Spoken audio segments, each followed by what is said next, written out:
Good evening. I'd like to call the meeting to order at 6:04. As we please stand for our pledge of allegiance. This is why the biggest place. I pledge allegiance to the flag of the United States.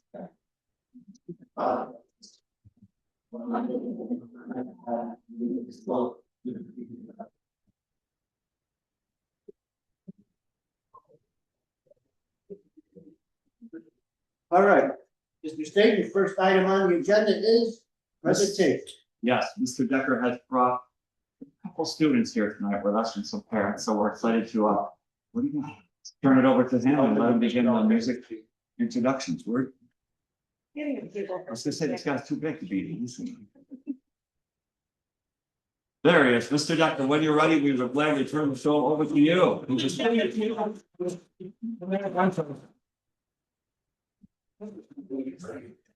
We needed a table for the ice cream, I'm sorry. All right. So I have the pleasure of I have the pleasure of doing our annual music presentation. This is, I don't know, we've been doing this for I don't know, probably 10 years now. And so I just wanted to start briefly by just highlighting the different achievements that the music department has accomplished throughout the course of the year. And then we're going to move on to all of the individual students who put in a ton of extra time to do all the variety of things that the state and county and our zone have for them to do. So I just want to kind of go down our list, but to start the year in November, the Drama Club presented a successful production of Sister Act, which saw about just over 1,100 people attend through the course of the 3 performances. Also, I guess I didn't do this chronologically, but I guess I did it by age. The 5th and 6th grade choir performed recently at the American Young Choruses concert in Albany on June 2nd, and they had 34 students attending. I think there's some pictures on the Sequoia Facebook page. If you haven't checked it out, there's literally a stadium with thousands of students, and it's just kind of cool to see our kids mixed into that. Select Choir had another great year of, they had 23 participants. The 5th grade band received a superior rating at the High Notes Festival June 5th, and they will also be playing Take Me Out to the Ball Game for the Utica Blue Sox on June 18th. So if the weather's good and you got nothing going on, go check out a baseball game and listen to our 5th grade band. In Sequoia, we hosted a successful a cappella vocal night featuring Ball in the House, and we hosted vocal groups from Sequoia, Clinton, and Whitesboro. Our high school choir, as well as Select Choir and Chamber Choir, got to perform with Whitesboro and Clinton and Ball in the House, which is a Boston-based professional a cappella group. They're a full-time touring group, like that's their job. High school students also provided the national anthem for the Which Way 5K again, and we will also have students singing the national anthem in alma mater at commencement. The jazz band received a gold rating at the New Hartford Jazz Fest on February 27th, and also played their annual Christmas concert for the Brookdale Retirement Home in Clinton. The jazz band also participated recently on May 14th with a jazz workshop with CNY Jazz, and funding for that was provided by SVFAB, and as well as using the use of the Arts and Education coaster. So that was really a good night for them. And then lastly, the high school concert band just this past weekend received this weekend. First, I guess they received a bronze rating at NISMA Majors recently, but then this past weekend, placed 2nd in their division and 6th overall out of 26 bands at the Sherber Pageant of Bands. And they also provided a pep band for homecoming, as well as played a winter assembly for the elementary school, and they will play at graduation.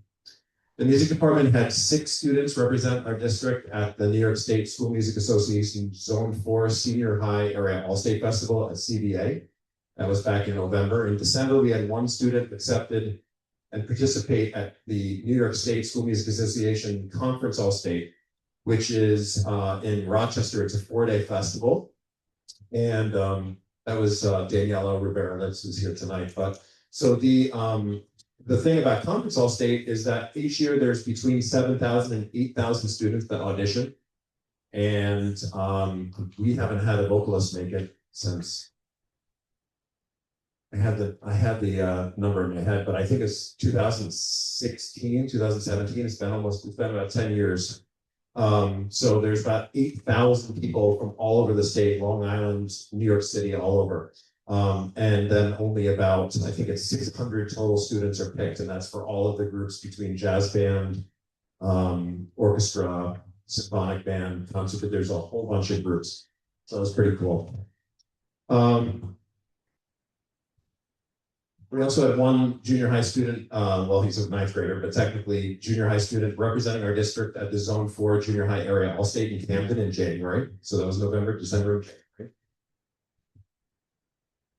I already mentioned February with the jazz band, but in March, we had 18 students represent our district at the Oneida County Junior High Festival at Adirondack. And in April, we had 8 students represent Sequoia at the Oneida County Elementary All-County Festival in Westmoreland. And then in May, 42 students prepared solo music or small group music and for adjudication at NISMA, and that was just a few weeks ago in May. And then last but not least, there is $1,500 of scholarship money being awarded to this year's seniors, a select group of this year's seniors receiving various music awards at graduation. So that's just a few of our highlights. All right, so now we are going to move on to all of the individual students. So I'd just like to say how proud we are to honor each of you.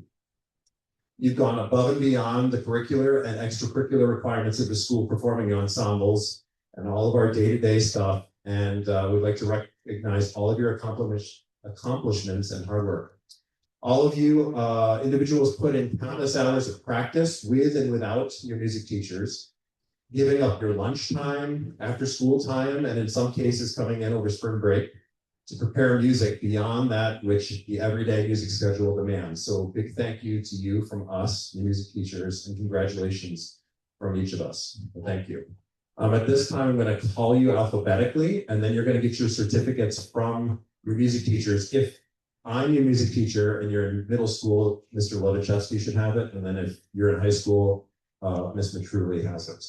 When we call you, if we can just kind of have you line up on stage, because I don't think there's room down here for you. So, and then if there's somebody that's not here in attendance, we'll track them down and give them their certificate in school tomorrow. So we'll start with Owen Barsuch. Go ahead. Owen represented a Sequoia to the elementary high school band on percussion. What's that? Last year. Good. Yeah. It doesn't matter. Whatever you want to do. Well, I'll follow that. So let's hand that up. They're going up there too. Next up, Riley Benson, who performed a level 1 Miss clarinet solo.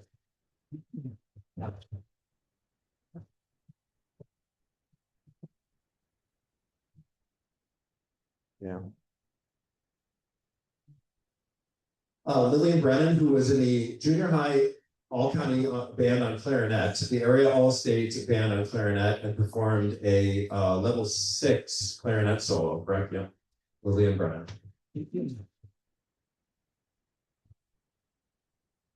Louis Bardissi was in the junior high all-county choir. He also performed a level 4 solo at this time.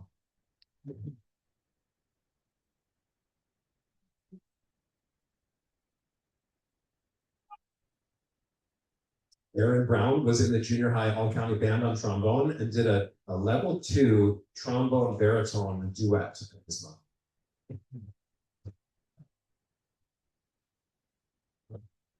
Juliana Colenzo was in the junior high all-county choir.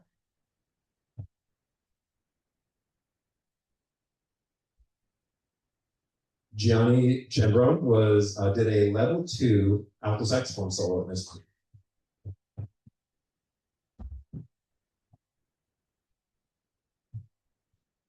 Evan Critelli was in the Zone 4 area all-state mixed chorus and was a Broadway youth ambassador.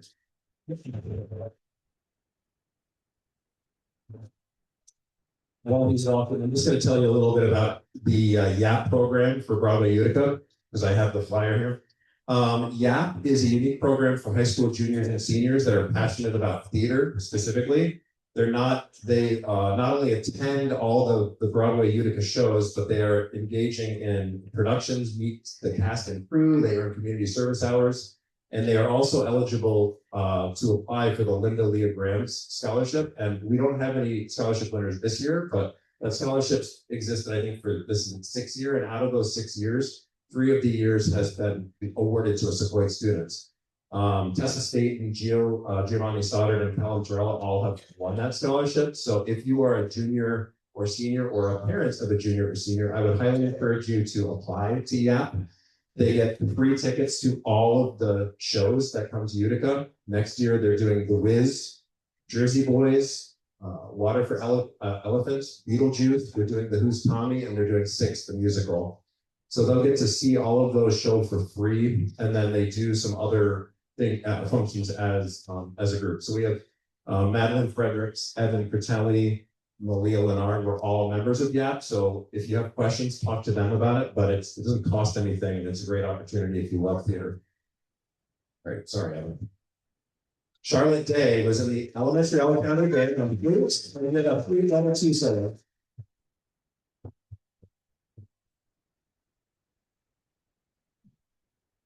Zach Dean did a level 2 NISMA solo snare drum.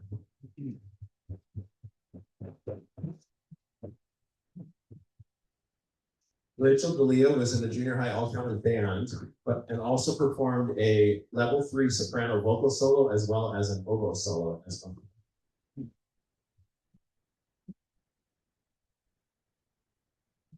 Tessa D'Elia was in the elementary all-county chorus and then did an alto sax level 1 solo.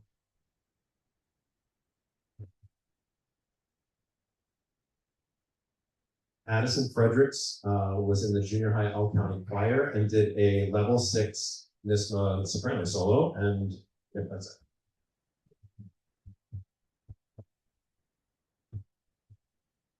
Madeline Fredericks was in the Zone 4 area all-state treble chorus and was a Broadway Utica youth ambassador.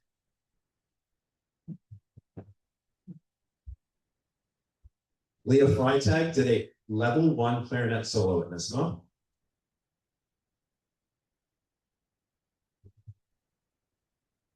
Sarah Freitag was in the junior high all-county band and did a level 3 alto saxophone solo in NISMA.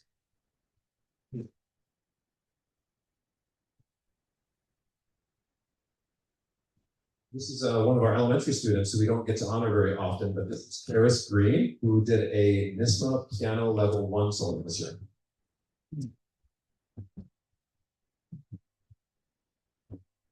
Next up, Olivia Griffiths, junior high all-county choir and a level 4 vocal NISMA solo.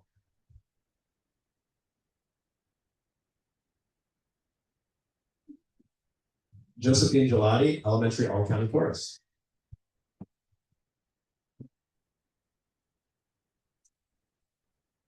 Jacqueline Grimes, NISMA solo trumpet level 3.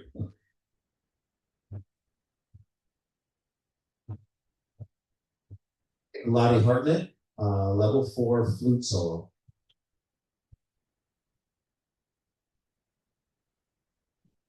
Alexa Hughes, elementary all-county chorus. Olivia Hughes, the junior high all-county band on trumpet and also a level 3 trumpet solo.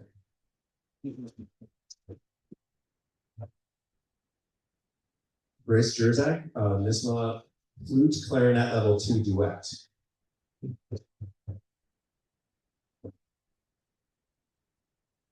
Ava Joy, the elementary all-county band alto saxophone and a tenor saxophone level 3 solo.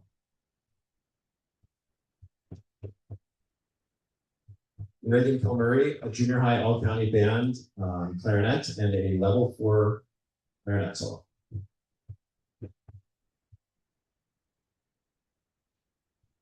Violet Kidder, junior high all-county. Abigail Palmer, NISMA solo flute level 1. Cameron Polarolo, junior high all-county band, junior high area Allstate band, and this is solo trumpet level 6. Trumpet.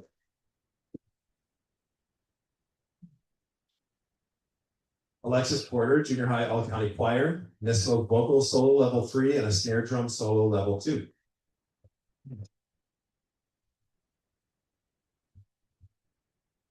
Daniela Rivera Litz, Nissimo Conference All-State in the treble chorus, and Nissimo Zone 4 area All-State mixed chorus.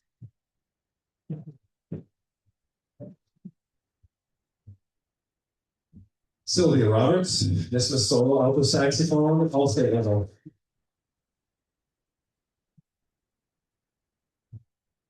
Mason Stoddard, junior high all county band alto sax, and a NISMA level 4 alto sax solo.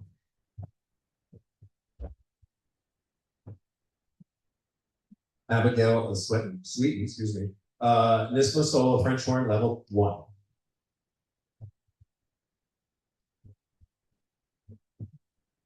Juliet Tinker, elementary all county band alto sax, and NISMA alto saxophone level 3, as well as a piano level 3.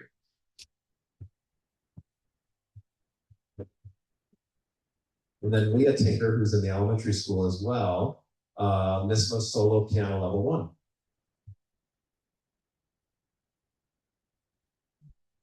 Adeline Weeks, NISMA solo oboe level 2.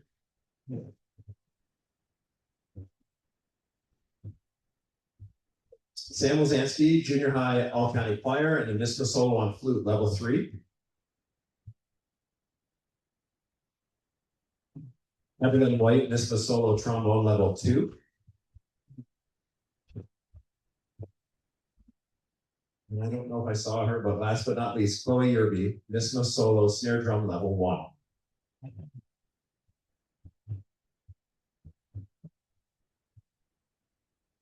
And that's it. Congratulations to all of you.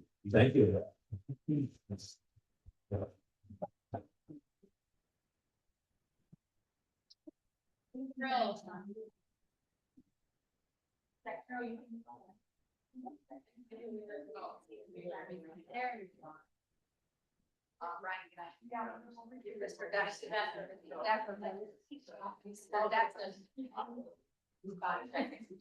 Allie, jump out. Yeah. Okay.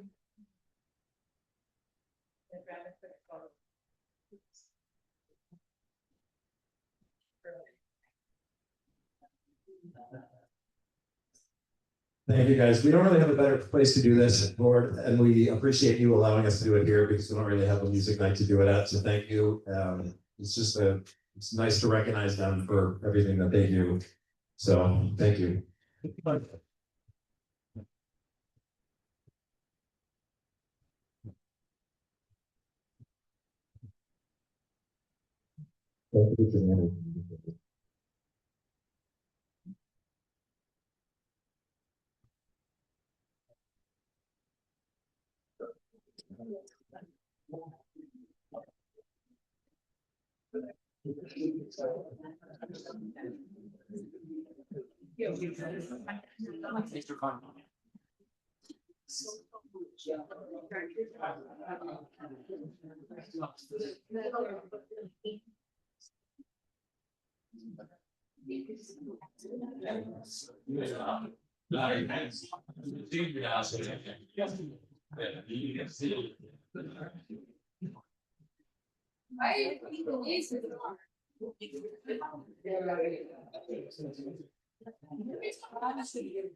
I just want to remind parents and students that the board is still going to keep their meeting going. So if you're going to talk, just move on out.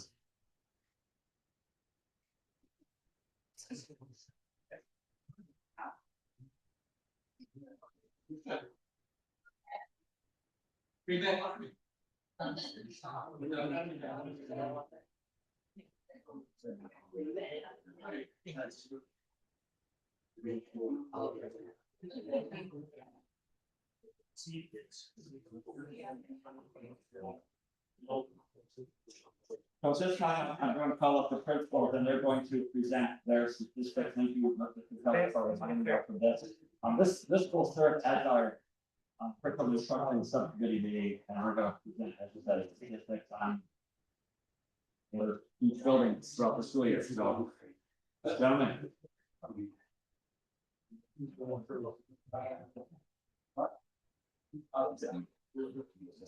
very excited to present to a large group. So, I don't know what I said, I don't know what I did, it's a little hurt now. I won't take it personally.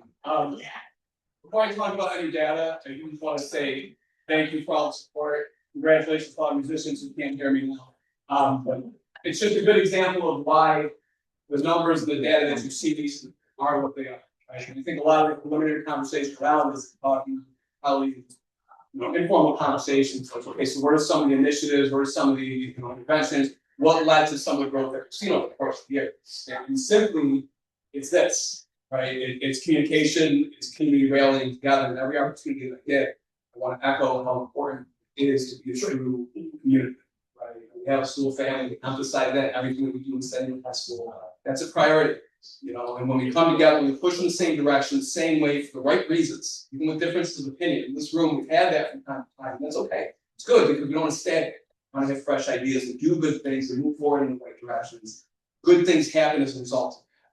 So I couldn't be more proud of some of the outcomes, not because of the numbers that you're going to see, but because of the people behind them.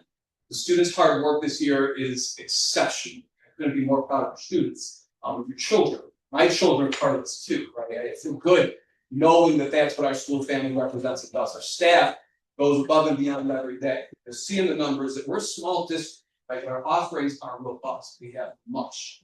And no matter what the programs are, no matter where the walls lie, people moving in the right direction, the right people with the right frame of mind can move mountains. And that's what we've done over the course of this year. So that has to really be kind of the underlying viewpoint as we look at any information. That is the X factor. So I'll move quickly through some of this. It's a little bit more dry, but just in terms of our content areas, we have 12 different content areas that we service. Keep moving on. So we touching my buttons? That's me, sorry. Don't touch this. So we have Just testing. we have 16 credit courses and 78 AP courses, which is nice. And I'm happy to say that's expanded, right? So we do talk about some of the content areas themselves. We try to be responsive to what our students need and what they're expressing that they want, that they have a desire. So we have some short-term plans, we have long-term plans on how to advance our offerings to students because we want to make sure that they're equipped for the world, that they're ready for college or any post-secondary plans that they have, workforce, military, whatever it is. We want to make sure that they're ready. They have choices. So no matter what those plans are, we want them to be equipped for any one of those things. And so that's how we build some of our course offerings. And that came through true when we had to look at some of our data. We'll talk about some of that a little bit in a moment, but we learned in some of our math numbers when we looked at some of our Regents review, we looked at what our students were reporting, our pass rates, just in terms of course failures and passes, that we needed more support in math. Doing that, we enhanced our pre-algebra courses. We actually built an additional course to make sure that those kiddos had foundational learning that was necessary. Conversations with our math department, looking at more workshop kind of models. We're still working on embedding some of those pieces to the high school level, like a little trickier things, at more primary levels, but we're trying to foster learning that makes sense for our kids and that really moves the needle. Of a similar accord, we made a pre-bio course because we learned that with our living environment numbers that was really a necessity. We had a good amount of kids, and as we canvassed and worked collaboratively with middle school, amazing functional team, but we all kind of communicate readily. We knew what those numbers were coming in, so we were able to build a course, and credit to our teachers, we did that over the summer. We got much later than we normally would, but we came together as a unit, we said we need this, and then we did it happen, which was really nice. And what we saw, and you'll see the data to support it, is that it gave that foundational support and really set kids up for success. Looking at more advancements, so right now in our business courses, we have personal finance, we have principles of marketing, so we're adding entrepreneurship. There's a big interest in business and understanding how we can start to work in those kinds of concepts and skills for our students. So we're doing that. Mr. Alsante, fantastic. Hey, we have this idea. Hey, Mike, I already have an outline. He had that done before I could even finish my sentence, right? And when I said, hey, Scott, I need a course description. Can we set up a framework for the class? It was already done. So we talk about staff really doing these great things. And that's just an example of making that happen. And as conversations evolve, also within our course offerings, they're not always isolated entities. right? What collaboration and connections can we have? See this in our nine honors in particular with ELA and what we do with Creative Key Global. They work so closely together, and they really build units where the library is a hub, and Spavy really oversees a lot of this, but they're engaging in deep research concepts and topics, and then they're applying it to what they're learning in multiple content areas. They're building great skills through doing it. So how do we continue to do that? This business class has already been some like whispers of associating that with our family consumer science department. Can we parlay kind of the business model for our school to build money? We don't have a lot. Okay? So if there's something that you want that we can't put into our budget, can we work through ways of contributing to our community through something like what we do with our craft fair and create a product and sell that and build a model with our students leading the charge to make that happen, right? So that's working tech, that's working family consumer science and with business all together. So these are the kinds of things that are happening amongst the staff here, which I think are fairly unique, and because of the size of our district, but because of the amount of offerings and support that we have, be able to do that, which is incredible to me. So PE, special education, and then some of the other things that we do particularly well. The freshman seminar, of course, is fantastic. Every student has it. Build habits of a learner. Embed some of those critical SEL skills, those self-reflective skills, things that help one to be successful in life. Right? These are the things that we build. When we talk about Portrait of Graduate, we have a couple places where we can embed new concepts, skills, standards, very organically in ways that all kids can receive them. There's a couple of ways that we do that too. Again, we'll talk. So we use Saba for that in particular. I'm skipping around a little bit, so forgive me, because we just started that reality simulation that you see here, which was awesome. Some of these things we've had for a while. Some of them were fairly new, right? So the career fair and the reality simulation were new within the last 2 years. And we've already had a phenomenal relationship with Saba. I mean, foundations preceding me were set up that way. So it made building those scaffolds up much easier to do. And so when we do these types of things, it gives kids authentic opportunities. We've had those discussions in here too. But reality simulation I love because they balance the check. They look at, okay, how does the amount of education I have impact my salary? How does it impact my life? Those are the kind of skills that are embedded into those types of experiences. So that will be an annual event because they're both highly successful. But these are the types of things that are continuing to be built upon. The library, the heart of the school, functions at the highest capacity in every kind of way. It's not just with the research materials. Michelle is the leader of remote research. You probably know. But she also is certainly someone, not just in a realm as a union person, not just in a realm as how she supports staff in that way, but I have a research project, can you help me? Can you help me with instructional strategies for this project? I have a technology issue, can you support me?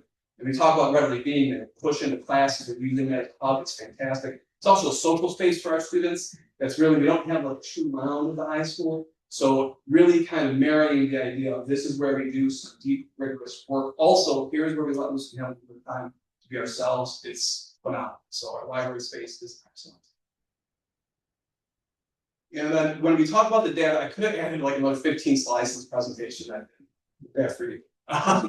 But there is an additional slideshow, and you're more than welcome to look at that. And that goes through our Regents data with fine-tooth comb from last school year. The themes is that across the board, with the exception of geometry, we range from 7 to 31% higher proficiency rates compared to all state averages, which is exceptional. We've seen tremendous success on our reading scores and responses scores. You know, the indicators, like we talked about, we built some specific classes. We also kind of adjusted how we do additional support. So with AIS, which we have a great model for that, and with our special education department, we really engage in more pushing opportunities. We've had opportunities for, it's one thing to pull a student out of their class, give them some additional support, and then hope they take those skills back. You know, the transfer rate is not as always as high as you hope it would be. So by actually pushing into class, you get real-time support, and that has helped many students. We're also trying to build more student leadership. That's going to be a theme in our current plan for excellence and what you see next year. We built a foundation for a peer mentoring / tutoring program.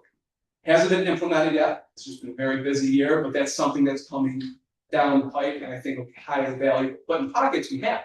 So we've taken very strong students and say a biology student and put them in that pre-bio class that they have a free period study hall, and that has worked wonders. So trying to build that student leadership and that student-to-student educational model as well as we go. We made one big shift with Regents exams this year, and that was moving the ELA Regents to January. That's very strategic, right? So the ELA skills in particular have kind of a universal nature where if you are prepared by like kind of 10th grade, by middle 11th grade, you're primed for that Regents exam, especially if our teachers are focused on that task. They were, and they were more than ready. They were more than ready. And so they worked with a variety of different learners, we had a variety of different experiences last year. Like we had a 96% pass rate, which I find to be absolutely exceptional. Absolutely exceptional. So we had our ELA Regents exam today for June. We had 3 kids that had to take it. That's something to feel good about. But if you're a junior challenging your Regents, junior year is very rigorous when you are so loaded with exams. That takes one major exam that is necessary for graduation off your plate in June, which frees you up to be more engaged in the other content. So that was incredibly successful for that reason as well. In addition to that, we have our SEALs, right? So our SEAL by literacy and our SEAL civic readiness. So these numbers are staggering. So going to regional meetings and having those conversations, talking with other people as they're preparing for course to graduate, because this kind of mirrors some of the things we're moving towards. Just robust opportunities to deeply engage in literacy or that civic readiness, that leadership, that understanding of human interaction and how that applies to one's life and their pursuits vocationally and otherwise. 5 SEALs for literacy and 15 for civic readiness. So that's not applicants at this point, that was random applicants. We have 15 SEALs. It's 20%, 25% of our graduate class. That's exceptional. That's exceptional work. So kudos to students who are doing this. Our overall plan for excellence, what kind of frames some of the work we did, really focuses on these 4 areas. You usually don't have 7 goals. You want to stick to like 2 or 3. We were ambitious. And so we put a few into play. But underpinning for all these, the vertical alignment, the mapping and refining, that is alignment. That's alignment of the whole district. You want to have successful outcomes academically. We are all moving in the same direction. We understand where you've been. We understand where you are. We understand where you need to go. That's what this work allowed us to do. Really helped us to do that. As much of that was from the district. So Mr. Reed was great in creating this curriculum map structure to help really frame what departments need to do. And then within that, we try to build the buildings, vertical alignment opportunities, so staff can really understand where they're coming from. And that's from the middle school to the high school, elementary, middle school. It really gave us a strong foundation. Tier 2 vocabulary, meaning those key words that are universal among content areas, but they constantly show up and they might be somewhat ambiguous. What does it mean to truly evaluate? What does that mean in math versus what does that mean in ELA? Giving students deeper understanding of the task at hand and helping them to meet the demands that they're being asked to complete. And then the last 4 really focused on more SEL type concepts, self-reflective, but a big theme, what can I give back to my community? Right? We've talked about SEL for a long time. Now, how can we put it into practice? Right? We've talked about it, we understand it, let's do it. Action. Action is key. So through actions, you see things like our Red Hawk readers, you'll see a list of different initiatives that we've been through, so I'll speak better to it at that point. Giving kids opportunities to act. And what you'll see, the next steps in that is now leading the charge. So we have our ex officio board members. Some will eat ice cream and they're gone. That's fine because they're still leading, they're here. Right? Elevating Student Voices was a program that we put in place this year. I couldn't have asked for more from a program. It's awesome. Sheena Ballard actually was a huge piece of that. She's on her PTO, you see her around a bit. But she's social work, right? So it's empowering students to speak productively, to engage in restorative circles and discussions and facts, and then to actually implement what they're doing. So, everyone's with us. Help to create an initiative that we're looking at when we start in 9th grade and create this visual display of all the people at the school. And then take what we make from that visual display with you graduate. It's so galvanizing, right? It's simple, but it's beautiful. And so Hannah was a big part of making that happen. Her and multiple other students. And that has caught traction. So now there's more and more students who want to join them. It's phenomenal, but they're actually now contributing and leading the initiative instead of the adults leading the charge. They are responsive to what students want to do in ways that they want to do, which I think is so. Other future areas of focus will include AI and course for graduates just because we're so pressing and important. So you'll see that in our future strategic planning. So some of the extracurriculars that we offer are included here. I don't know if this will hit absolutely everything, but it definitely hits a good amount of some of the offerings that we have. And there's a high level of engagement with these practices. It's nice to have so many offerings because with the amount of students we have, everyone can pick something that's meaningful for them. And our SEL themes always focus on building relationships and support. So again, underlying things, key concepts, what we really want to hit, relationships drive everything. So that's something that we celebrate. We've enhanced our celebrations with students. right? We tried to really celebrate student accomplishments. Which had a signing day that I thought was a great experience, super successful. I think we're being more communicative in that way. And I think we can grow. That's still an area for growth because I think there's ways that we can enhance how we celebrate students and all the students. It's not just like athletic accomplishments, our musicians. It's a great example. As Mr. Doctor said, we don't have our own music. Other ways to celebrate those kids.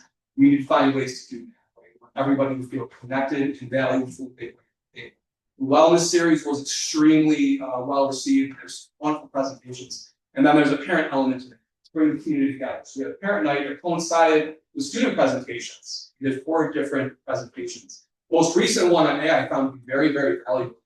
Parents that night were there. We wish we had a better turnout, say that. But at the same time, the people that came, I think, got something valuable from it. So we're continuing that. We're building a wellness series. We're moving on from ICANN. We're kind of going to a different route. And I think that will still be extremely well received. We want to empower our students, not just the students, but the people. And that's what we're aiming for with that. So we do things proactively, of course. Again, freshman seminar is certainly a place where we want to put effort into. We just met with Solid today, looking at more student inventories, channeling that through freshman seminar. We did that this year with the Denali partners, and they did like this really cool framework for our freshmen. Couldn't continue with that, but we're looking at ways to replicate something similar that works for our kids because that was great for them to have that self-reflective tool. Took that information, gave it to our counselors, so every student they worked with, they had kind of a framework of the strengths, the weaknesses, and where they could grow. So we're just trying to build those pieces. We also built more counseling services, right? So we are actively recruiting interns. We had a social work intern at one point here. We had counseling interns. This meant social skills. This meant turning our counseling suite. We already had the Nest, which we built as a support space, which has been very successful. But now it's bigger. And now there's the more individualized support space, and then there's more of a social gathering space. I have 13 kids a day there for lunch. If that's a more conducive environment for them to eat, feel comfortable with their friends, we do that, which is great. So it's just being responsive to all of our kids. So just different SEL opportunities that kind of came through. I already spoke to a few of them, but the ones that really mean the most, I think, are the ones that build student voice up. And we'll continue to make sure that those are opportunities that kiddos see. So what does that mean? What has that done for us, right? So this is some of the data, and I find this to be great because our data is already pretty solid to begin with. But we've seen improvements in every key. So when you look at our course failure rates, every marking period, it's breaking down how many course failures do we have. Course failure means if a student fails 2 courses, ELA and math, that's 2 course failures. So one student can have multiple course failures. So look at how many of those exist, because some have 0. So you can see how it played out over the last couple of years, right? And we saw some other flows, but if you look at what we see in 25, 26, each marking period, we've seen sizable growth. We've seen sizable growth. This is over 60%. So if we had 130 course failures at the 3rd marking period, which is traditionally one of the trickiest marking periods for students at high school level, 125 in 23, 24, we dropped it by over 60%.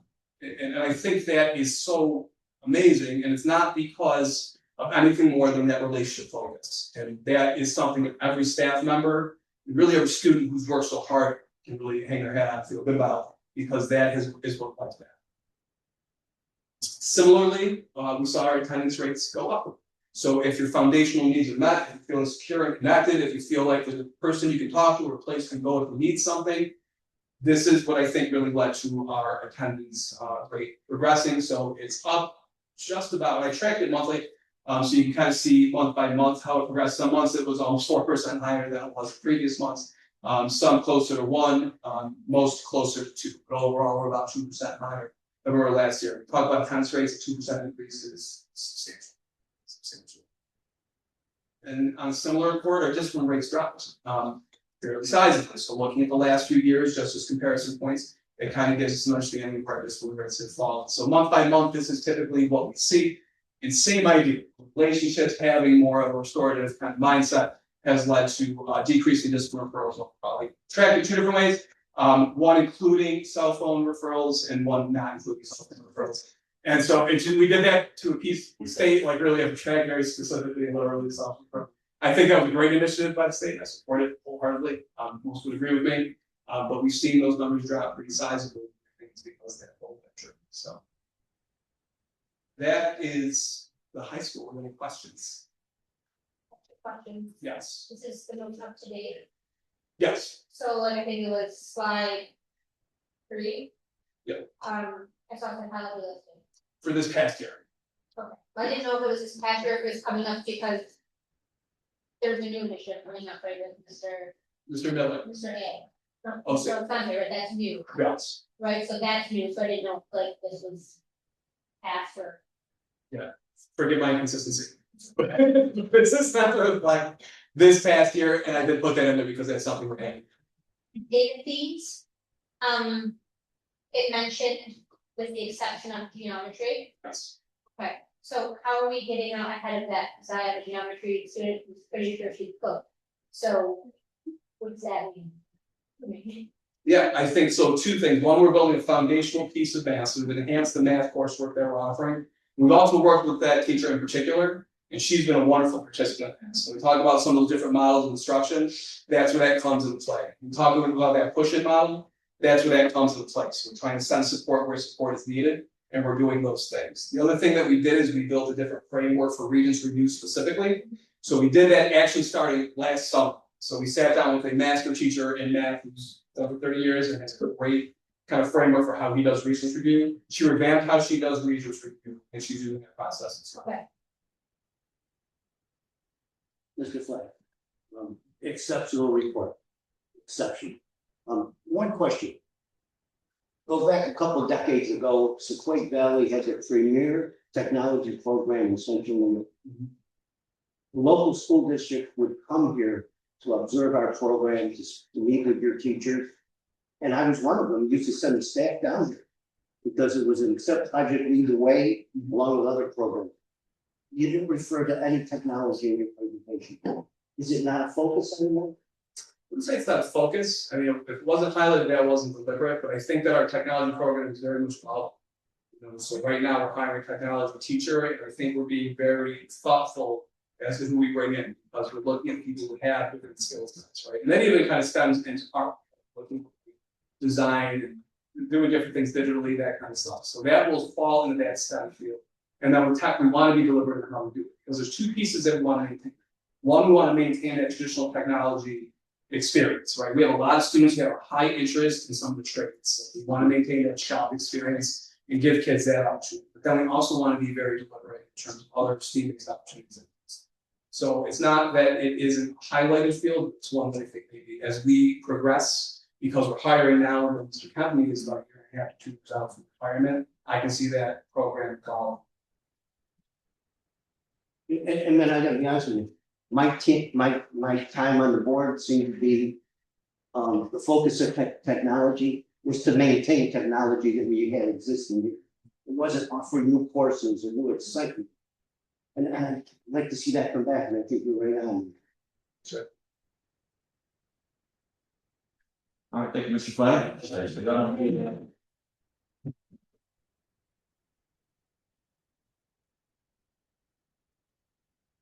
It'll be hard act to follow, but everything that happens at the high school, we can certainly say starts at the elementary. You'll see, with the elementary foundation, we get kids and try to mold them and get them ready for the high school, because it's quite a challenge. So mine won't be as dynamic, because with the coursework, there's a lot of must-haves that we must do, and our current schedule, we have an 8-period day. And so during the 8 period, kids will get the regular cores, English, math, science, social studies. Beginning in 8th grade, they will get world language for a year. They'll have art all through middle school. Family, consumer science, technology is in 7th and 8th grade. They'll have music, all different experiences, whether it's general music classes or band and choir. Certainly other opportunities there.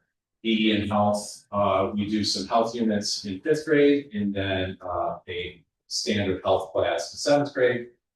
Certainly special education services, so we'll kind of go through those. And again, this is this past year, so some of this will look different. I'd be happy to speak about what it will look like next year.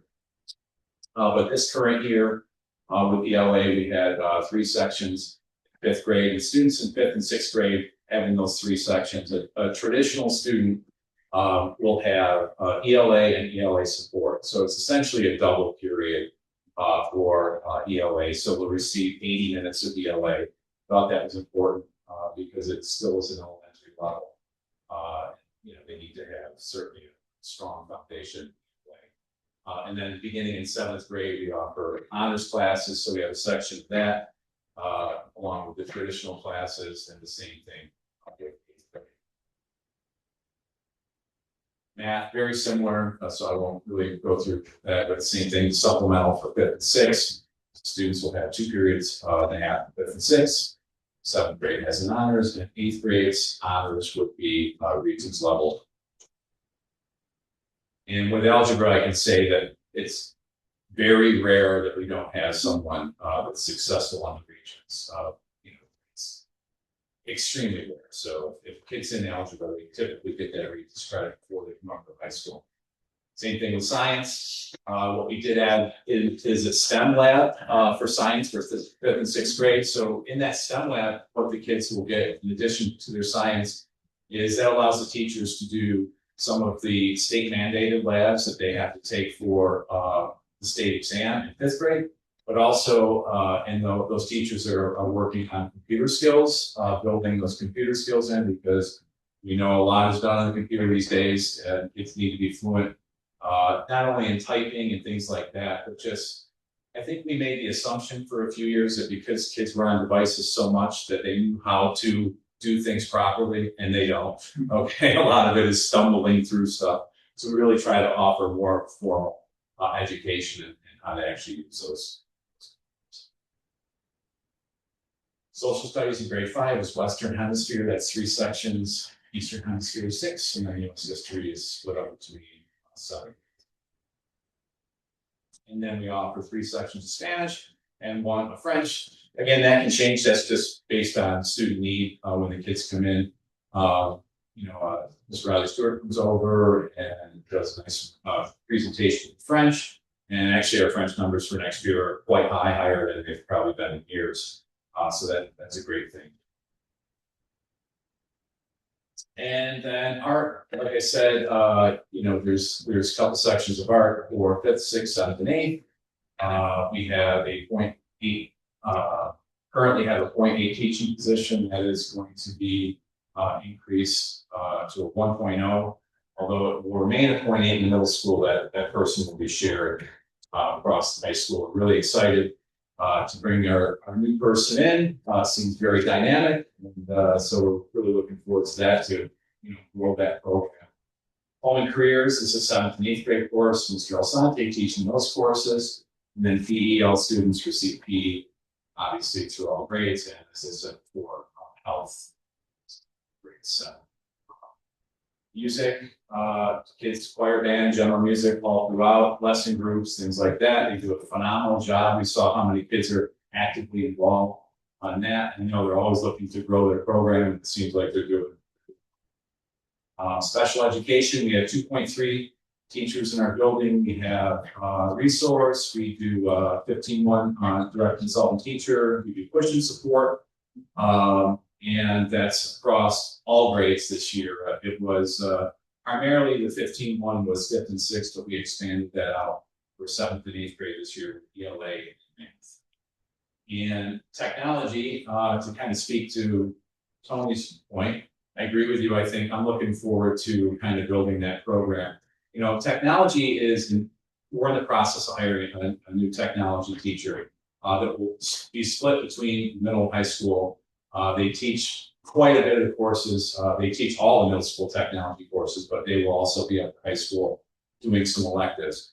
And I will say, as a former tech teacher myself, and listening to a lot of things and trying to stay in it, AI is replacing a lot of things, but they can't replace plumbers, electricians, and trades.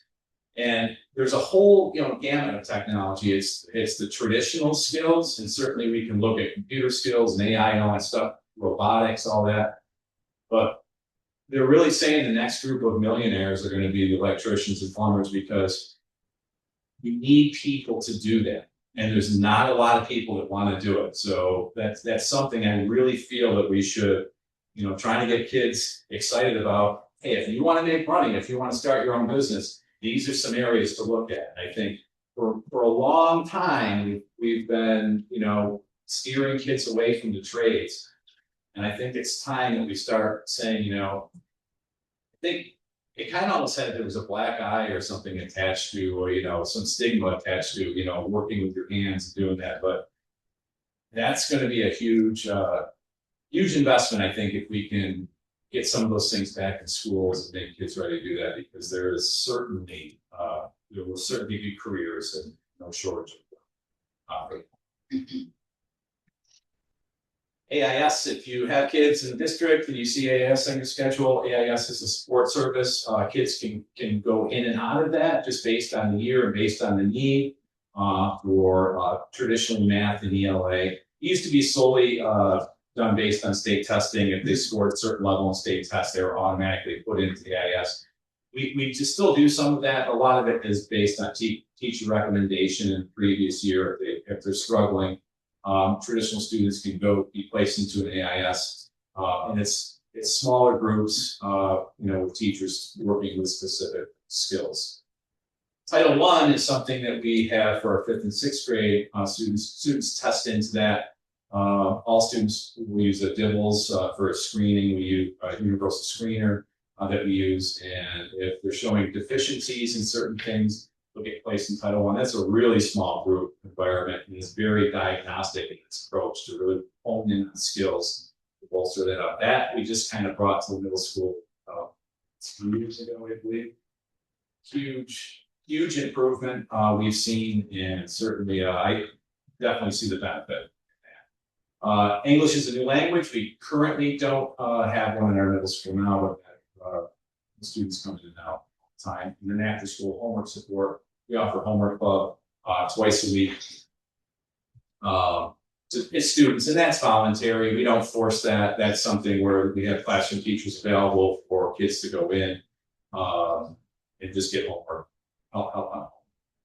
Our library, because I know this has come up in the past, because we don't have a traditional librarian in our library, but I will say that over the last year or so, the library, that there's been new life breathed into our library. Michelle and Jackie have certainly assisted with inventory, things like that. Michelle's been coming over and helping the English department with research papers. She was recently over helping teacher with some Holocaust papers. And so that's been a big help. And then Carrie Tibbetts in the library, just to give her a little praise. She's done just a phenomenal job with, I think, trying to make it mirror what the high school does, to kind of have that, yes, this is a learning environment, but also kind of have it as a space where kids can come, do their work, and maybe a little less structured. She brought the turkey in, which was great. We carved a turkey for Thanksgiving, which was fun. We wheeled it around the school, surprised the kids with it. So, and Carrie's been great at trying to really kind of bring fun stuff to the school, so that. The SEL, we do a number of things. Our counselors do a number of things. We have 2 counselors in the building. We share Ms. Morath with the elementary school a little bit, but she's been pushing into classrooms doing SEL lessons, and also going over to the elementary school. I think she was over there today, for kindergarten, I believe, right? Going all over the place doing these social emotional lessons with kids, covering all sorts of different topics. We have group counseling, we have our dignity ed coordinators, a counseling service does scheduling, crisis intervention, planning, career development, a lot of conflict resolution in middle school. And something we started a few years ago was Hawk Fest, and that's a picture we took just last week. So that's been a real good addition. The high school a few years ago started doing Stress Less Days. We kind of jumped on that and created this whole Hawk Fest, where it was a day-long event, really trying to build like student pride, getting kids excited about their grade, and a lot of collaboration, and doing fun games all day. And it was fun. Cooked out and everything. So it's hot, still have a sunburn, but it was a good. Our extracurriculars, certainly we have a lot of athletics, in 7th and 8th grade. Build Your Story workshop, and a lot of these things on here, we're gonna have some holes to fill, because a lot of these, were tied to Tammy Purrington. And if you aren't aware, if you're living under a rock, Tammy Purrington is retired this year, and I will say, and I'll say this more throughout, the end of the school year, she has been the heart of that middle school since I've been there, and when you think of somebody who is kid oriented, it is Tammy Purrington. So she's brought a lot of things into the school, with the Build Your Story workshop and, all sorts of stuff. And we're already talking, counseling team, myself, already talking about things that we can do next year to not only fill those holes, but some new stuff to support students, because she's been a huge support, to all our kids, at school. By the numbers, I put this on one slide. So our attendance over the last 3 years, and this is I think 2 days ago, over the course of the year, it's pretty steady. We're seeing a slight increase this year, so that's not really surprising. We're always in the 90s. I'd like to get that above 95. That's certainly the goal, but those are solid numbers for attendance. We do have some students who are, chronic absenteeism, and they contribute quite a bit to the reason why those aren't 100%, but those are still really good numbers. Discipline history. If you've been here long enough on the board, you've probably heard years where I've said we had 200 and something discipline referrals, and we've gone down and made it under 100. Well, let's look at this year. This has been a tough year. Okay, and I'm not going to sit here and sugarcoat and say, well, we're doing great. It's been an extremely challenging year with student behaviors. So those are the numbers. There's been a lot we've had to work with, and for a number of reasons. So there's certainly things that I think contribute to that rise, dramatic rise in discipline referrals. And these are, just so you guys know, these are just referrals that are reported to my office. Okay, teacher takes the time, or counselor, or somebody takes the time to write it up and send it to me. These are not minor behavior things that we're just dealing with and not logging in. These are typically things that require some sort of intervention, some sort of lunch detention, suspension, like that. We don't have a lot of suspensions, but there's been a lot of minor disruptions at the middle school this year. That's been a challenge here. Yes. Numbers, cell phone, disciplines. That jump would explain. I'm trying to think if I may have had one cell phone violation this year. Maybe. Never mind. I didn't want no, I don't. I have to. I mean, thinking back over the whole year and not remembering every single little thing. I would say that maybe one cell phone during the school day. And I will definitely say, as Mr. Flagg said earlier, not having those cell phones it was never a huge issue in the middle school. If it was, we didn't see it. Maybe kids had them in the bathroom or something like that. But we never allowed them in the school anyways. And so it wasn't a huge deal, but it certainly helped. The other thing that's helped is, I think with Chromebooks and stuff like that, we have we do definitely have tighter filters and things on there now, where we can monitor more of what students are doing on Chromebooks, because when it comes to like bullying and things like that, we had a lot of issues with in the past where kids were sending messages and stuff like, while we're on the Chromebook. So we have a better filtering system now where teachers can just see what the kids are doing, and it only takes a few times to call a kid out on, hey, I noticed you sent this, and they're like, you saw that I sent that? And I'm like, yep, you're on our device, you're in our system, so we can look in on those things. And the progress report, course values, very similar, as Mr. Flagg said. These are actual course failures. So, these are individual, it might be a student failing one course or multiple courses. So if you're a kid who takes 6 courses, you times that by 250. That's a large number of total courses. So 61 isn't great, but it's not terrible. There's always room for improvement. And the one thing I will say is, typically by the time, they're exiting the middle school, the 8th graders don't have a lot of course failures. These are throughout the whole year. So it might be, kids struggle typically 3rd quarter, and by the 4th quarter, they get those things.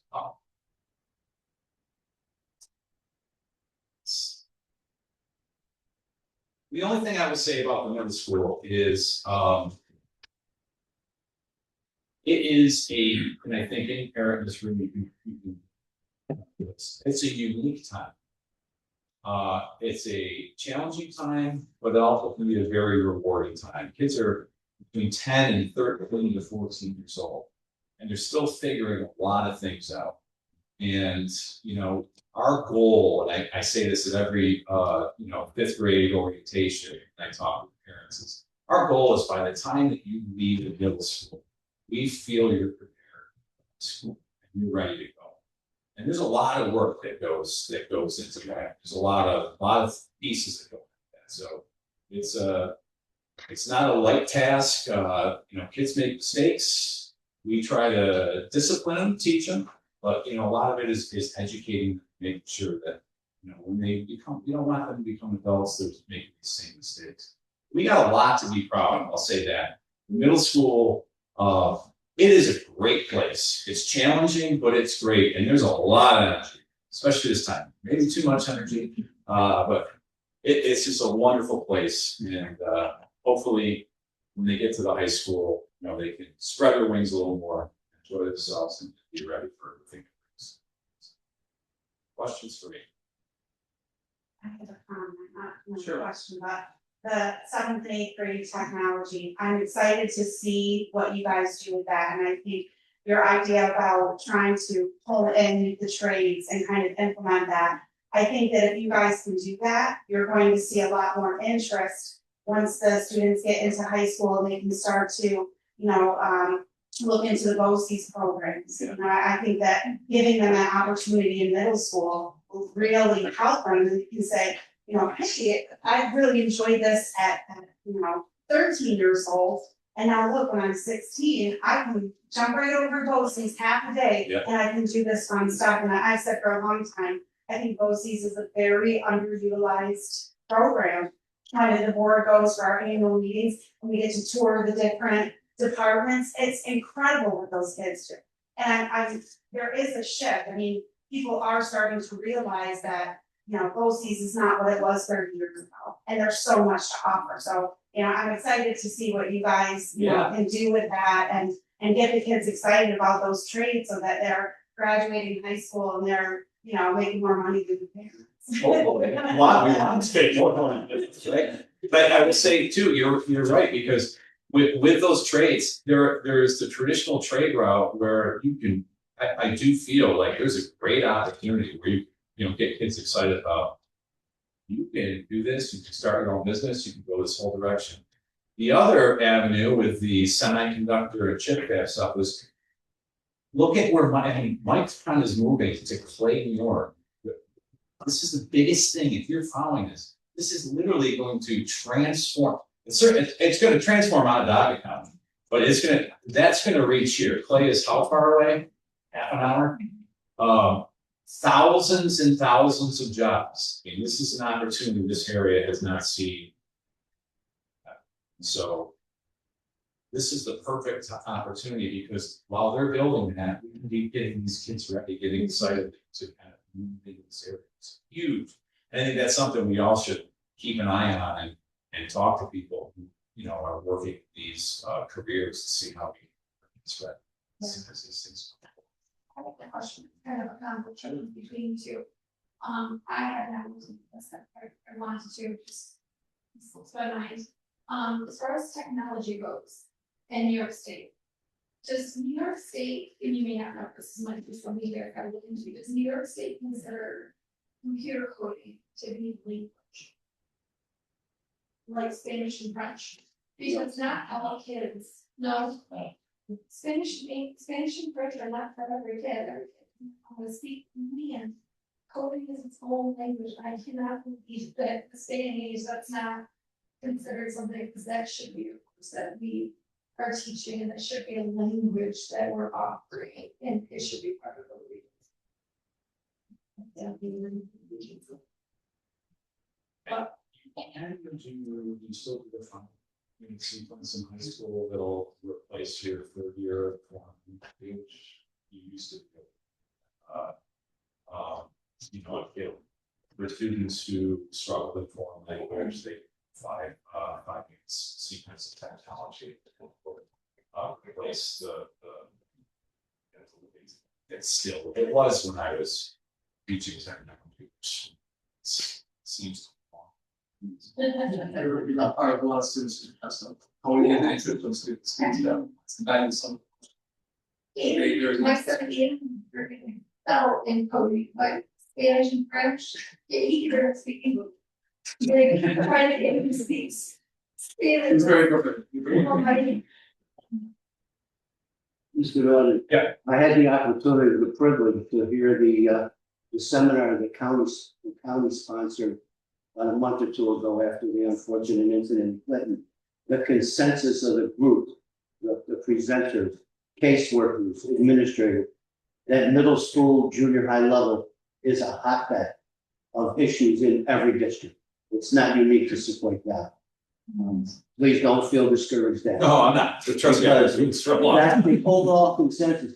You know, high schools have spent, you know, they've got the staff to support, but the issues that the high school principals and high school guidance counselors were dealing with were minute compared to the issues at the middle schools and those that we heard about. So And a lot of it's universal. A lot of it's education. It is. It's educating the student, you know, because they're coming in. They're not fully developed. You know, they're not fully developed when they leave. They may hopefully they're fully developed when they leave school. I know I was listening to there's and to speak to that, we took a group. Mike and I took a group. Right. Down to the Marriott. They did a youth summit.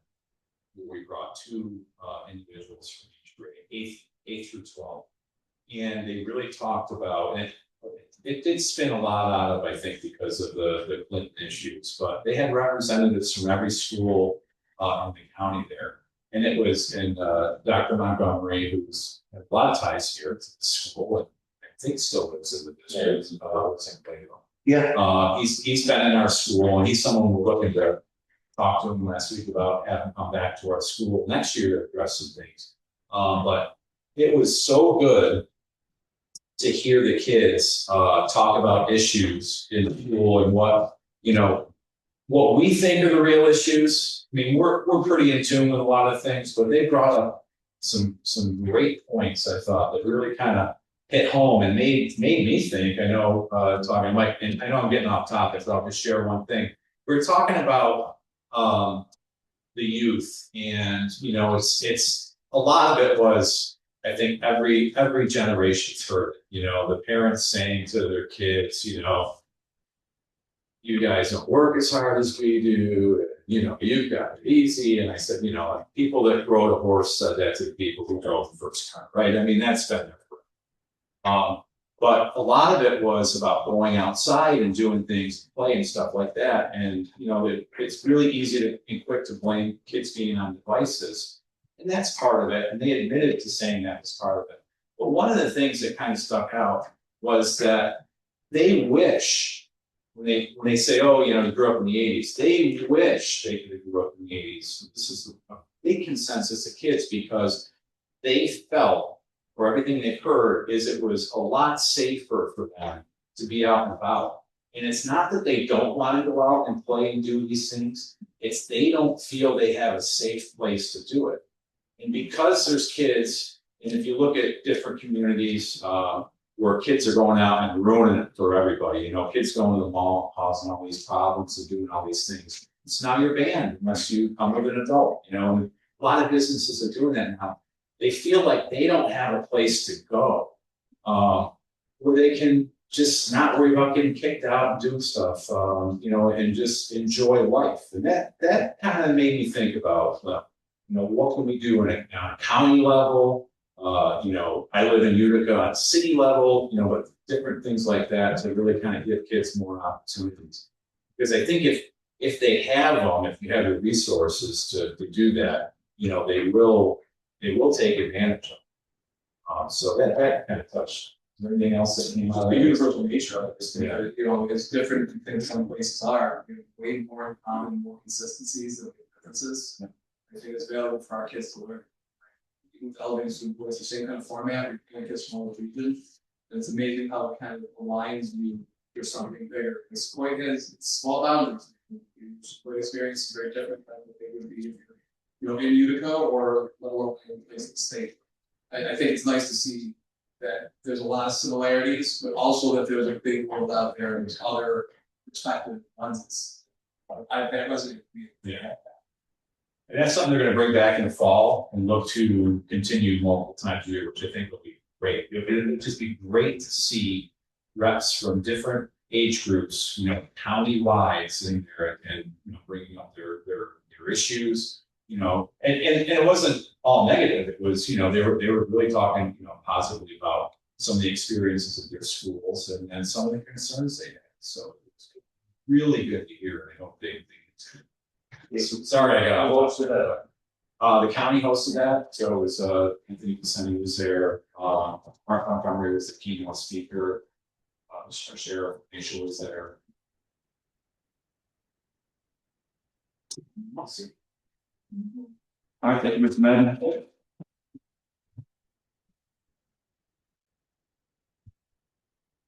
It's a little different. I have a guest presenter. It's Luca.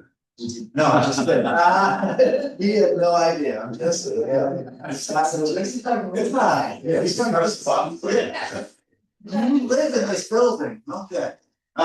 So the elementary school, as you know, the beginning part is building strong readers, thinkers, and citizens together. And as Mr. Flagg and Mr. Madden alluded to, we take great pride at the elementary school because we are the foundation. You know, we build that foundation of social skills and academics to build up to the middle school and high school. So I know it is very interesting. I think every building is unique. If you've been in our building, you have UPK through 4th grade. Developmentally is also a challenge. Very, you know, not a lot of independence at that point. But we do have great pride, obviously, in our attendance rate, 95.26. That was as of yesterday. Attendance rate, but also on the other side, we know that about 5%, we really want to work with those families and those children to get them into school more. We do have some chronically absent students that we are continuing to work with. We always want that number higher. When you look at it, you're like, wow, that is a high number. But we want that 5% because, as Mr. Reed always alluded to, the ABCs, attendance, behavior, curriculum. That's how it goes, and we got to get them in school first. The next bullet, top 5 regional ranking in ELA and science. That's for 3-2 testing. So that's everyone. It's not just an elementary. Again, Sequoia Valley has such a great reputation on the outside. When you talk to people, Sequoia Valley is always a district that people apply for, people that want to come here, families move in, and that we got families paying tuition. We just got another one a couple days ago. I could have chosen another district. When we do the tours with them, they love the feel of the building when they walk in. That is one of the things when they come in. I always tell the parents that are coming in for new families or for tours, come in when the building is alive. Come in when the kids are here, when the teachers are teaching. I want you to see what it's really like. I don't want you to come here after school hours or before. I want you to see what a typical day is. You want to see what the cafeteria is like, what recess is like, what a classroom is like. Please come in. It sells itself. They're always like, makes my job easy. You know, that's it. It's the teachers and the kids. So the culture, I go back to culture, just some pictures really quick of some things to talk about. Yes, we put that up many years ago, but we started that seed of planting that, of, college and career ready. But it's just a vision, a future, of how to do it. We grow this, we obviously, we want kids to go to higher education or to trades, when it comes to that. So when they walk into the building, it's bright, it's colorful. This is just simple things. Little things make a big difference. So that was like kindergarten. We do that for kindergarten and for fourth grade. We do signs with their names and their pictures, or their names on it when they welcome. So when parents drive up, hey, we're welcoming the new class to come in. Or when they're going to the middle school, we do the same thing. The signs will be up when fourth grade is advancing over here. It says, we will miss you. Good luck in middle school. But little things can go a long way. The smiles on families when they come. Every family takes a picture next to that of their kid when they come in, when it comes. So it takes some time. We have some people putting up new ones for the advancement coming up, but it's little things that make a difference. We are very community oriented. We try to bring in as many representatives. This is Randy Wilson from the Oneida Nation that comes in and talks to fourth grade. He is very influential, if you know about the nation, but he comes in, that's part of our social studies unit, and talks to them about the history of our own area, and the importance of that. But we want those guests to come in and those experiences for our students. Then you can see Project Aces just last month when Mrs. Kidder and Mr. DePerno come in and they're dancing, and you can see they're having a great time. Music is playing. Mr. Reed and Mr. Staten are talking business while they're walking around everyone else is dancing. I didn't put that picture in. They literally had papers reading notes. And I was like, there's music, let's go. We gotta get them going. Yes. Something really important is happening. Just remember to lower the music next year. Yeah, didn't I say? I said. You might be wondering why I had blocks there, but we talked about the very importance, and Mr. Madden talked a little bit about it as well, about kids wanting to play. We value play. We know play is very important. And when we did that workshop on the anxious generation, it really hit home to a lot of parents as well of the importance of play and social. They don't have to be on social media. We want to give kids another opportunity. So with the help of the foundation and PTO, we purchased those large blocks. That's one of our recess rooms. And when you see that, kids are building, and you should see, I saw a weight bench in there, with these things, they build houses, they build forts, but teachers also use it for curriculum. Kindergarten was doing it the other day.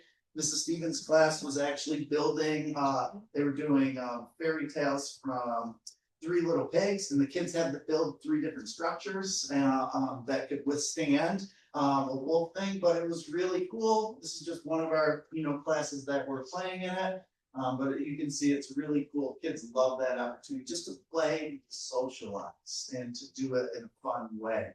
But again, you gotta work in conflict. Some kids want, especially the younger ones, want different blocks at certain times, but that's healthy. That's healthy, relationship building. When it comes to that, you can just see our all school assemblies that come up when they come in. And you can see field trips obviously are very important. Some of our kindergarten kiddos, obviously going to the farm, part of the kindergarten curriculum when it comes to that. So instead of slides, I kind of did like bullets, just obviously Sequoia Valley Elementary is at the center. And then it's kind of the typical day for a kindergarten student or what we have. So as you can see, we're very excited about UPK for next year. We're very excited to get UPK in our own hands. We had a great relationship with Small Blessings. I know she's retiring, but when we had that opportunity, I know Mr. Reed, Mr. State, and myself, for the academics and just all that in the time with the community, I thought that was a great opportunity to get those kids in when it comes to it. So we're very happy to say we are UPK 4 now. And in the green, you can see some of the things that I will talk about, just some of what a student goes through daily. So special areas, they will have library, music, art, PE throughout their days. So Yeah, I'm getting, see, look at our, you can do this, I told you. So they have that daily, one of those specials, they do have PE every day if they are, in K2. With it, as Lucas said, walk to read. What is walk to read? This was a great, initiative we started. This is our second year right now. And again, through PD, and, I heard about it happening in a district, Camden was one of them. And I went and toured Camden and I said, what is this walk to read? What are you doing? You know, what is this, philosophy and model? And can we get it to work here? So basically what walk to read is, every student in grades K through 4, instead of what in the original model, if they were in Title I, our lowest students or students that need support they would go into small groups, and then the other students would stay and do this. So walk to read was every student in that grade level at that time for 40 minutes goes to an educator, Title I teacher, or another classroom teacher. And what they do for that 40 minutes, it's a very explicit lesson plan that they work on in reading, phonics, and with oral reading fluency, which is tied in. I can get into research for hours on that. But every student, so this is our enrichment kids now. So our top kids and our lowest kids are all getting at their level for that 40 minutes explicit instruction. It is amazing to see the growth that we have seen from students already, from our students in just the last 2 years with that. So when I went outside, I'll just use an example. In 3rd grade, I went outside. Mrs. Nora has one of the groups, one of the higher groups right now, which we never were able to do with the enrichment students. They were out there, they had an author study, and they all got self-selected for books by that author. And they were the discussions that they were having in pairs. So the author study was rolled out. You had some reading Charlie and Chocolate, some were reading Twits, some were reading BFG. They were all reading on different things, what they wanted to do, and the discussions were rich and meaningful, self-selected. She had kids already on their 4th Roald Dahl book in a month, reading on their own because they wanted to do it. They read it through, and she was like, it's amazing to see that would not have happened before, to get that opportunity for those students. The students that need more work, yes, they are still in small group, but nobody knows, because everybody in the whole school is at that time. So if I'm in 2nd grade, that 40 minutes, all 2nd graders are going to a different spot. They might have their same teacher, or they might have the neighboring teacher with it, but they are based on their DIBEL scores that we use. So it's data driven and teacher driven.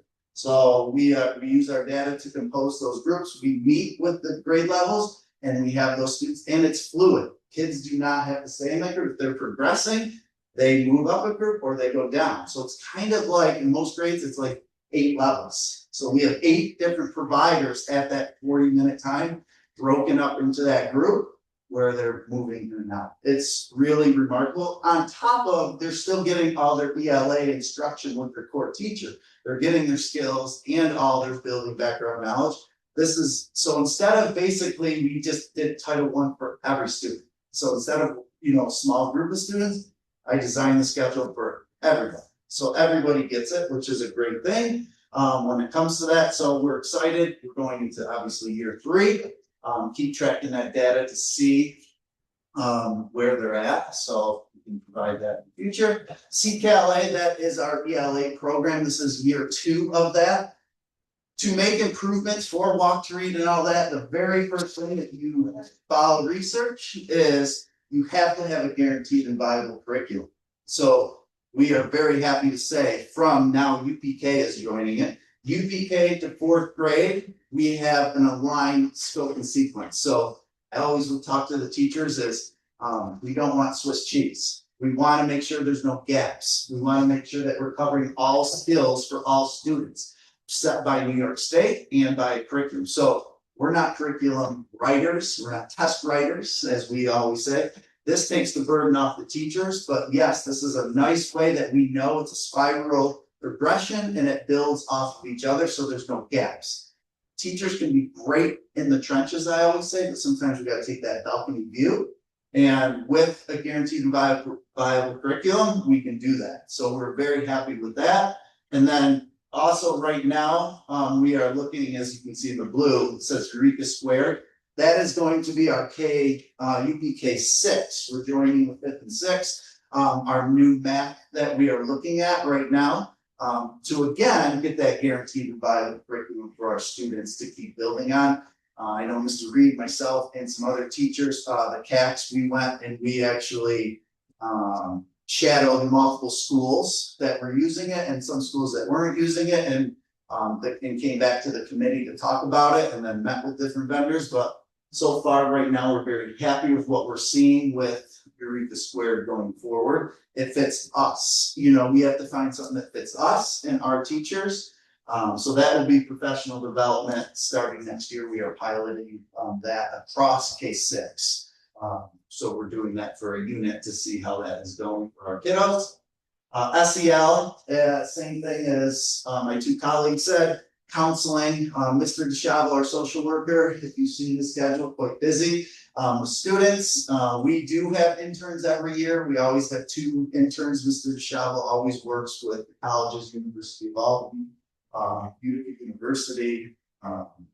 He already has 2 lined up for next year. They help with our groups, lunch club and other things, you know, with students. So Mr. DeShavo also can work with some other students. So we do utilize that as best as we can as well too.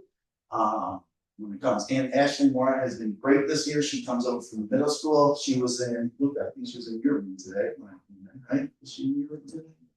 This is Morat. Yeah, she was in your room doing an SEL lesson. So she comes in 1 out of the 6 days, and it will go to this one. Ashley Morat actually is that seed and sow. I'm going to talk about that a little more. She's going to be one of the head facilitators going forward, and I'll talk about that in a second. ELL, we do have ELL in our building.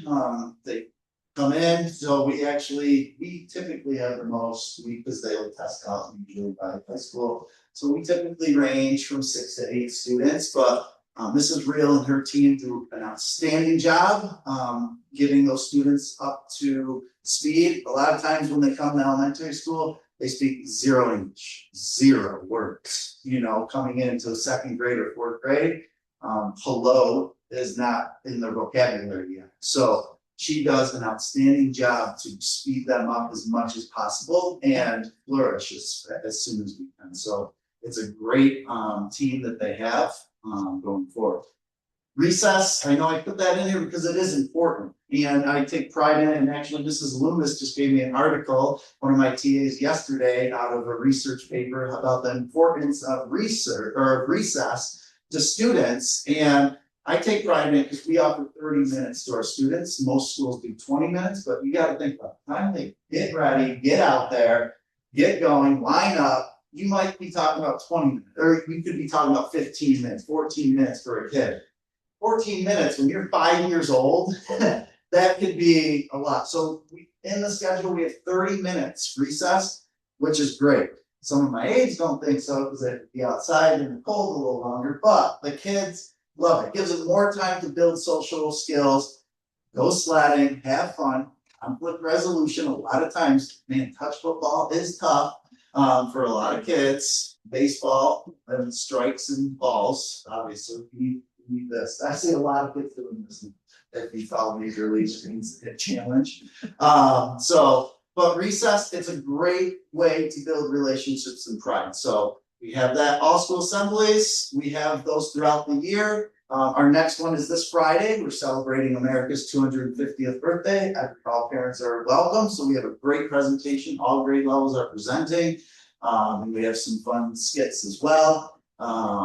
You know, about celebrating America's 250th birthday, which is a great honor to be doing when you think about that.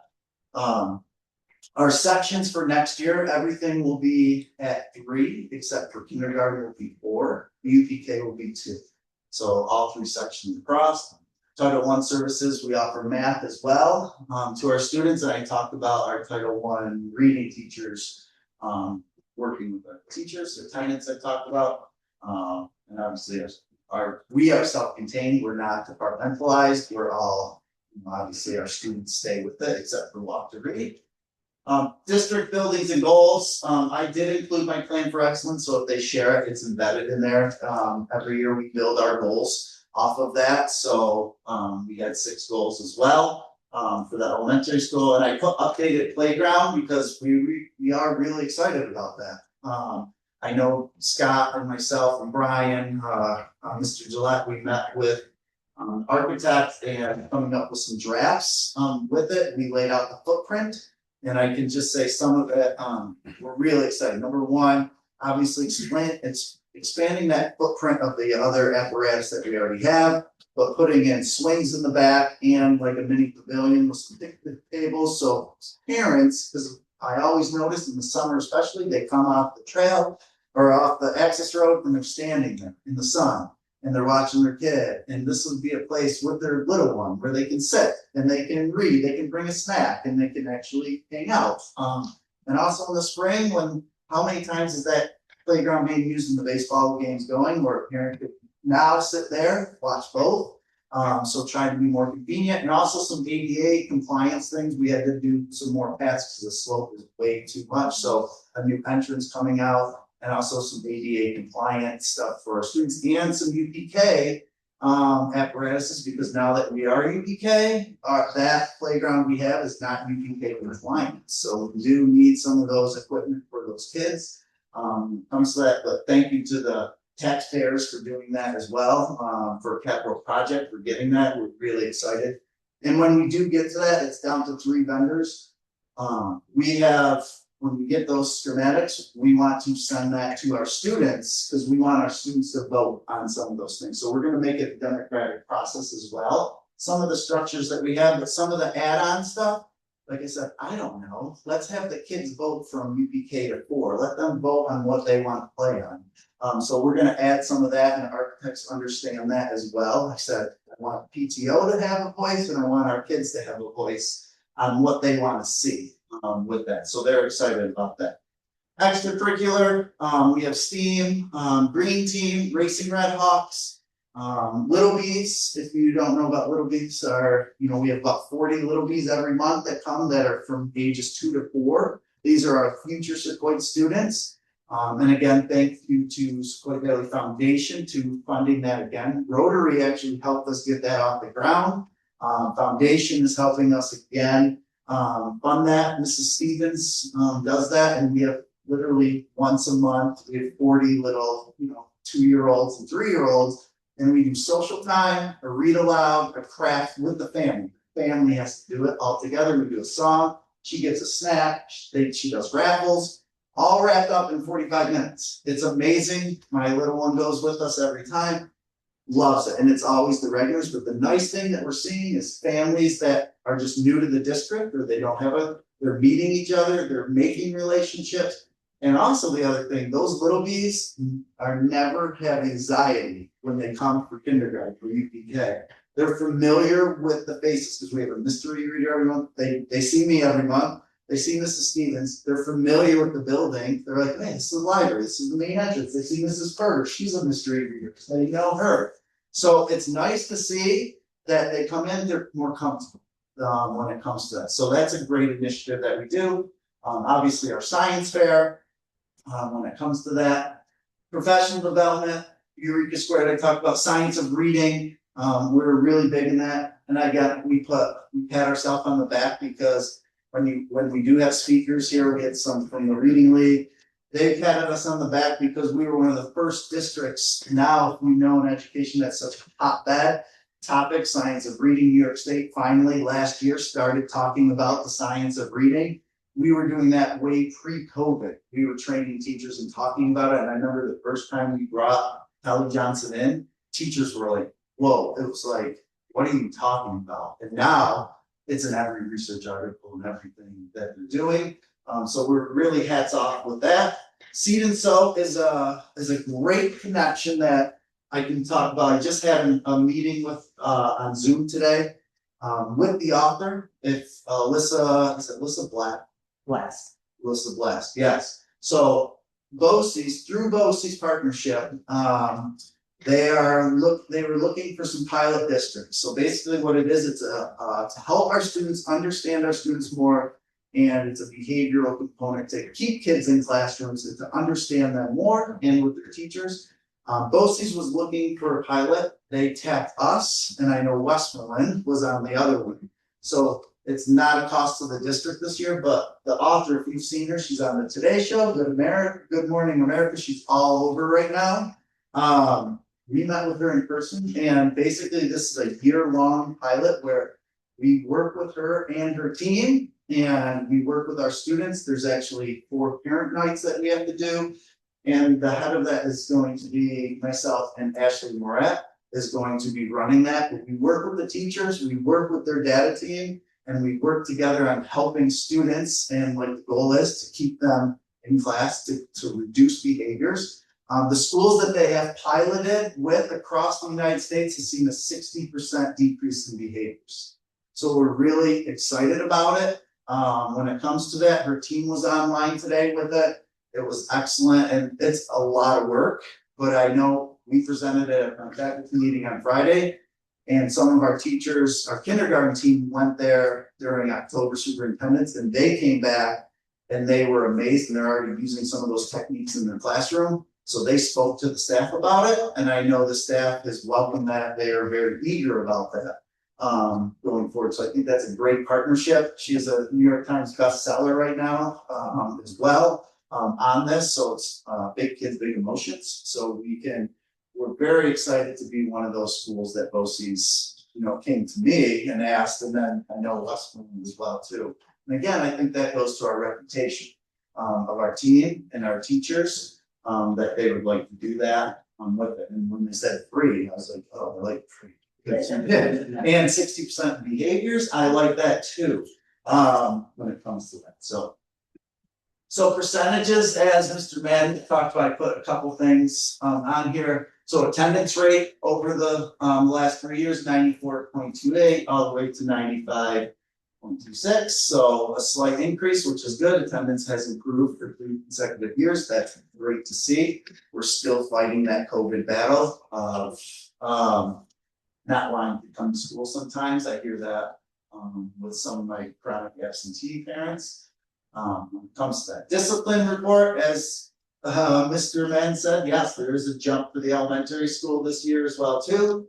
Some challenging, and that 95, I would say some challenging kiddos, not 95 students. 95 of those, one kid could be 30. So it just depends. They could be repeat offenders when it comes to some of that. So, but at the same time, we are working with those families, working with those kiddos, what is best for those kids. Sometimes the elementary school, that is a different placement sometimes, when they come in. But we don't want that. We always want to keep them in, but we got to keep everyone safe. So that is higher than normal for us as well, but that's current right now. And then this is the proficiency, as I alluded to on my first slide, top 5, through 48. We take a lot of pride, not that test scores are everything, we know that, there's a lot more that goes into that. But Sequoia is always, in the 3 counties, the 4 in here, but Oneida, Madison, and Herkimer, we're always in the top 3, regionally in our scores, which is really great. Again, a testament to our teachers and to our parents going forward. So I know that one's the now. So our rankings, as you can see, our results show strong performance and sustainability. It's not just 1 year. Like this is year after year that we continue to be up in the top. Out of 48 districts to be up there, that's really wonderful to see. And that's a testament to all of the 3 grade teachers, are all K or UPK all the way up. So key initiatives, next step, as I talked about for the elementary, the math curriculum adoption, CKLA, we're still refining it, as always. Now that the teachers are getting, now we can do what makes us a little better. What can we do to make this lesson stronger? Adjust the pacing, materials, walk to read expansion support. Obviously it's becoming a cornerstone of us right now, and we want to continue making that. Mrs. Lupia helps direct that. She just put out a survey to the teachers, what's working, what's not working. overwhelmingly right now, like just reading some responses before I came, teacher said, favorite part of my day. This is my favorite part of my day so far. They love Walk to Read when it comes to that, but just to work with those kids at their level and they're just to push them, they're seeing great growth for that. But we want to continue doing that going forward. So thank you for the support. Overall, and that's the elementary and I guess the whole district, but questions for the elementary that Very impressive. thank you. Thank you, Mr. Putnam. Thank you, Mark.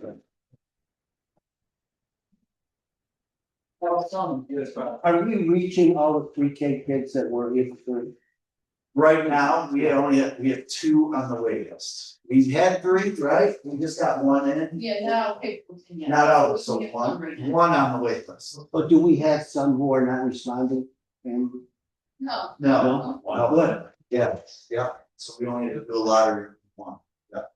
So then if someone backs out, and typically UPK, it can because some families in August, they might say my kid's not ready for full day yet. So it's a teetering. It just happened to my own daughter. She got in, she was on a wait list. We just got a call last week. Someone backed out. It happens at that age. So you know, from 3 days to 4, and then some realize they might be ready, but then in August they're like, a full day is a lot for my kid. They might be 3 days still or half days, you know, so there's still hope for that, and they know that, but yeah, we reached almost a whole percentage that wanted to be in. And some of that's because of the state imposed caps on Yeah. MCK programs because of the grant, but we anticipate those caps to go away. Yeah, so and I just have, you can get 18 in each class, that's capped by New York State. It has to be 18 with a teacher and 8 in there. If you go even 1 above, you have to hire another TA. Yes, we have 2 both, yeah. Yes, we just hired for 1 year approving for time. Right? Yeah, Would you be like a long week for math? Would that be something that? we have talked about that. We need some providers, but we have talked about that model. I know Ms. Malerba has talked to me about some of that model as well. Talked about, we would love to see that. Master schedule is really tough, but we, you know, trying to serve everyone the best we can. But yeah, that has definitely come up multiple times. Yeah. I've heard the name Mrs. Morat several times tonight, by several of you. It appears we made a very good hire. Yeah, she's the counselor. I think Mr. Flagg recruited her for us from Rome, so that was nice. But so That's a pleasure to hear. yes, and she comes in, and I know she already read the book. I gave it to her, and that's again, then that just shows the people that we have. I gave her the book. I just said, "Can you read it? This might be something you're interested in." I didn't even talk about anything. She read it. I go, "Do you agree with it philosophically? You know, I never want someone to do something." She goes, "No, I'm loving this book. I can see it." And I said, "Would you be interested in helping the elementary lead this charge?" She said, I met with her again today, and she said, absolutely. I would love to do the data collection, work with teachers, and that's exactly what she's there for too. You know, it's working with kids, and it's working with kids and teachers as a leader. Especially counselors are so, you know, they have leadership qualities anyway, so she's a perfect fit. To work with Paul and myself too, we had to identify the 3 people. So in our building, it's gonna be those 3 people, so. Yeah, we're excited about that program. One, Yes, thank you. Thank you, Mr. Putnam. So as you can see, I mean, you know, education these days is so much more than reading, writing, and arithmetic. I mean, they're dealing with, you know, and as they mentioned, the pandemic, ever since then, you know, students are coming in, they're not prepared academically as they used to be. They're exhibiting behaviors. This isn't, you know, I mean, just in Sequoia Valley, but across the nation, they're exhibiting behaviors we've never seen before, students at this age. Just last week, Mark was hit, he was bitten, he was spit at, he was, and that was just that, you know, so I mean. The work they do, I don't envy the principals, the teachers, the sports staff, the bus drivers, I mean, everyone, they step up and they're seeing, you know, behaviors that just never have seen before, so. A lot of great work being done, so thank you all. All right, ready to resume the last meeting?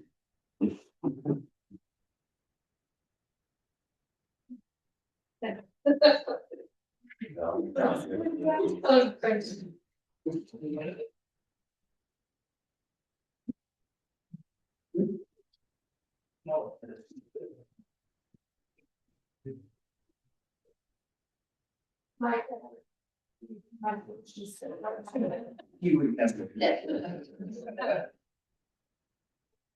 All right, Mr. State, we'll move on to Board of Education Subcommittee reports, please. Sure, so as I stated, the principal presentation that sufficed for the curriculum instruction subcommittee.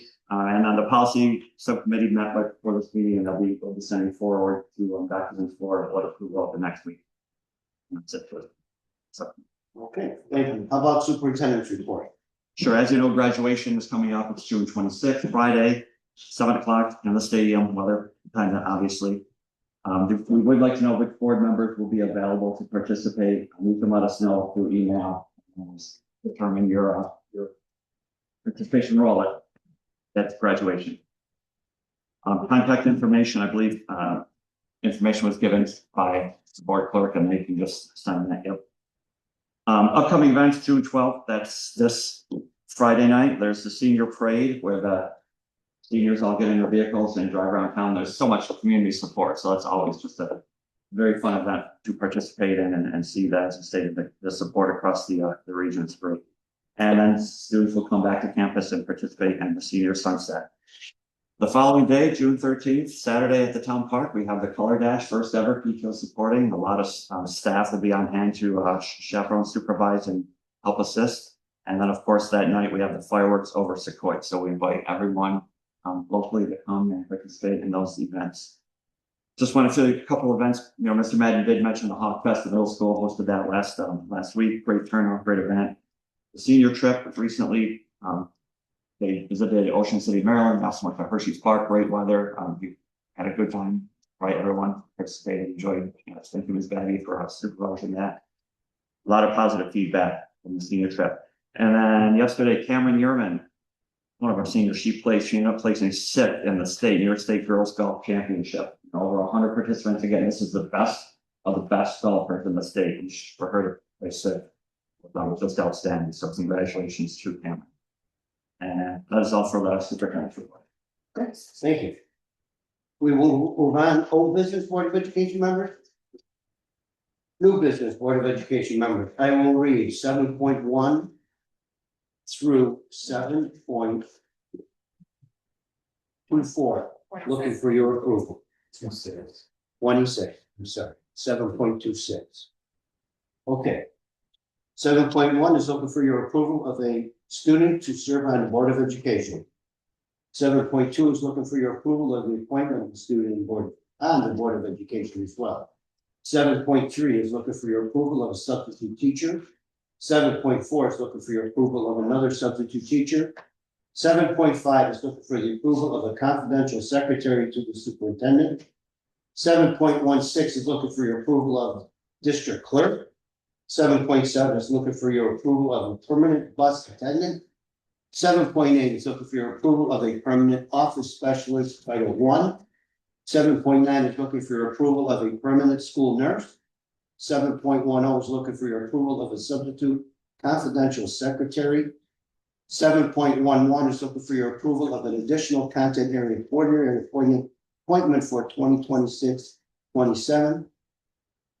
7.12 is looking for your approval of salaries for confidential employees for the upcoming school year 2026-2027.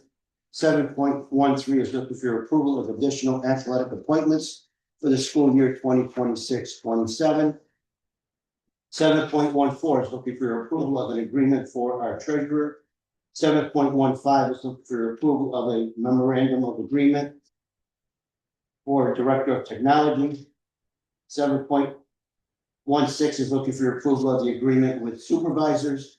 7.17 is looking for your approval of a resolution for organizational meeting dates. 7.18 is looking for your approval of the agreement with Developmental Therapy Associates Incorporated. 7.19 is looking for your approval of the Madison Oneida Cooperative Bidding Agreement. 7.20 is looking for your approval of the agreement with Upstate Caring Partners. 7.21 is looking for your approval of the minutes of our May 19th, 2026 meeting. 7.22 is looking for your approval of the treasurer's report of balances. 7.23 is looking for your approval of the resolution authorizing payment of bills as approved by the claims auditor. 7.24 is looking through the committee for the approval of the Committee on Special Education recommendations. And 7.25 is looking for approval of a pre-K teacher. 7.26.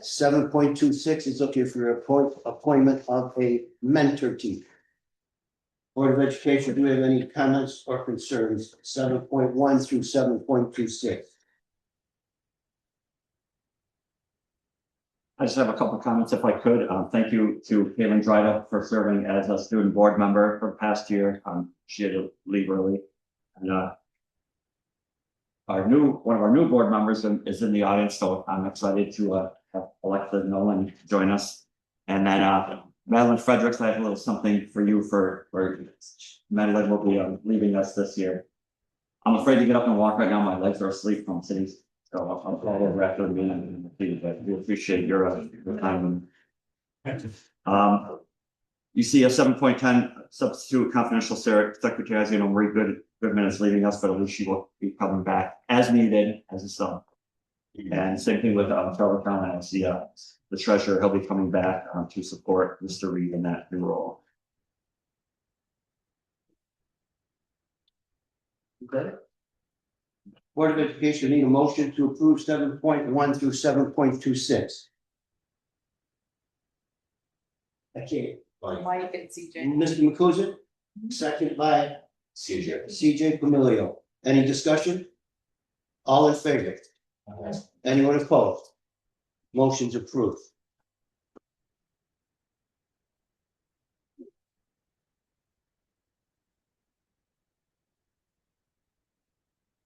Mrs. Goodman, we need approval to accept the record results of the annual meeting.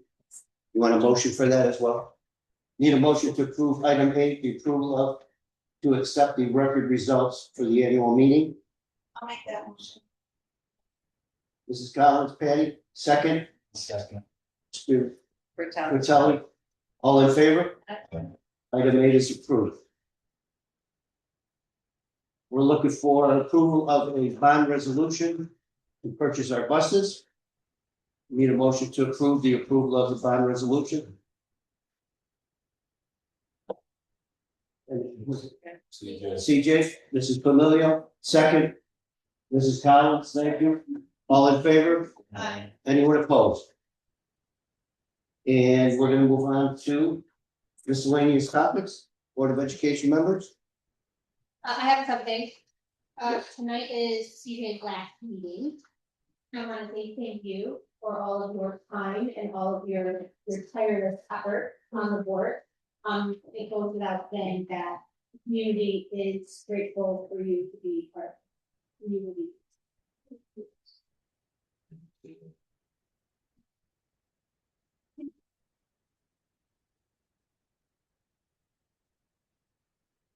Just in case we have someone who is going to address the board, I'd like to read the following statement. Thank you again for attending tonight's meeting. Prior to the opening of the floor to the public, we ask that you please keep in mind the following. The public to be heard is intended solely as an opportunity for the community to voice their opinions and or your concern. Comments should be related to the district and or tonight's agenda. Matters involving specific individuals should be addressed in a private setting with appropriate school personnel, please. Board of Education policy prohibits parties from participating in immediate dialogue. Therefore, we are not able to answer your questions or enter into an active conversation. The Board of Education, however, will review all materials presented and respond if needed, in a timely manner. Public comments will be limited to 5 minutes. We genuinely value and appreciate all input and support from this community. Thank you for your understanding. I open the floor to public participation. Yes, sir. Yes, ma'am. Yes, please.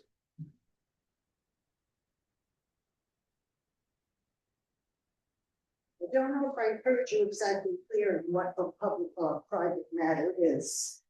I want to make sure that I'm not doing anything wrong. So typically, I mean, we want to make sure everything's confidential. Typically speaking, at a board meeting, relates to the public agenda. And as you stated, you know, matters involving specific individuals should be addressed in a private setting. So we just want to be very general. Okay, so I can generally speak about a problem. Yes, ma'am.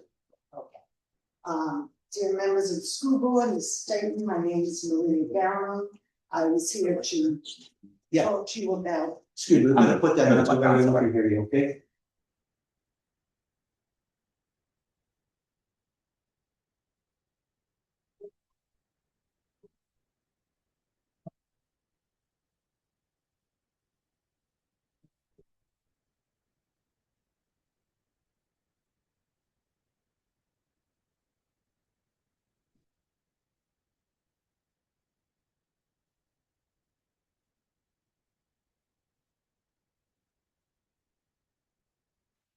Yes.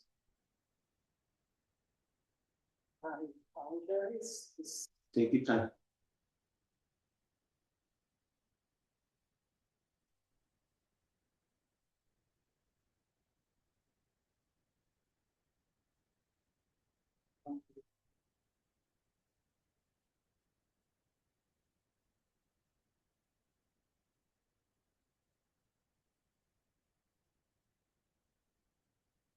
I'm really sorry.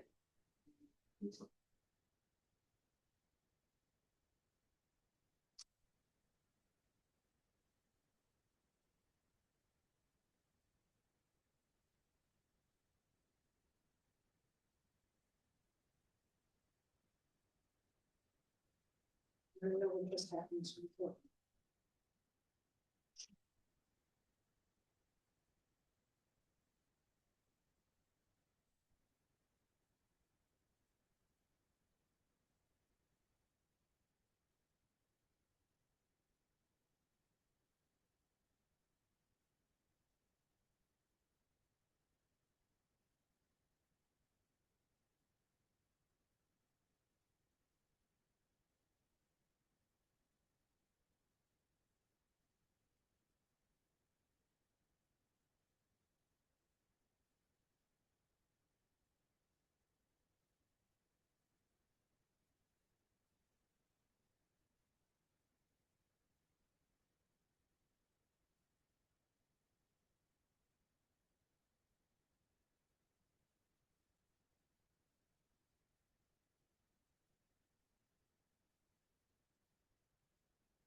You can tell I've never used it before.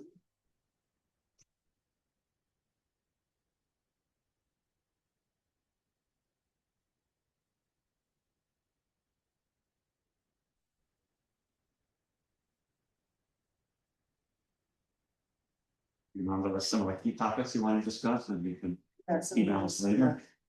What I really wanted to talk about is the fact of bullying that's going on in middle school.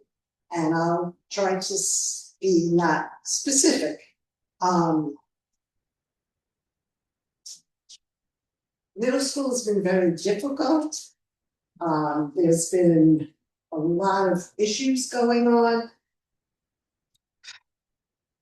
I'm trying to reword this without being specific. I apologize. I know, can I just say that my daughter has reported bullying?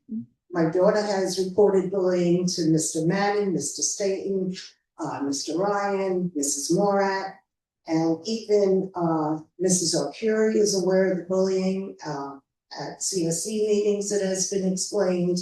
I feel that I have not been heard, my daughter has not been heard. I feel that it is not being taken seriously.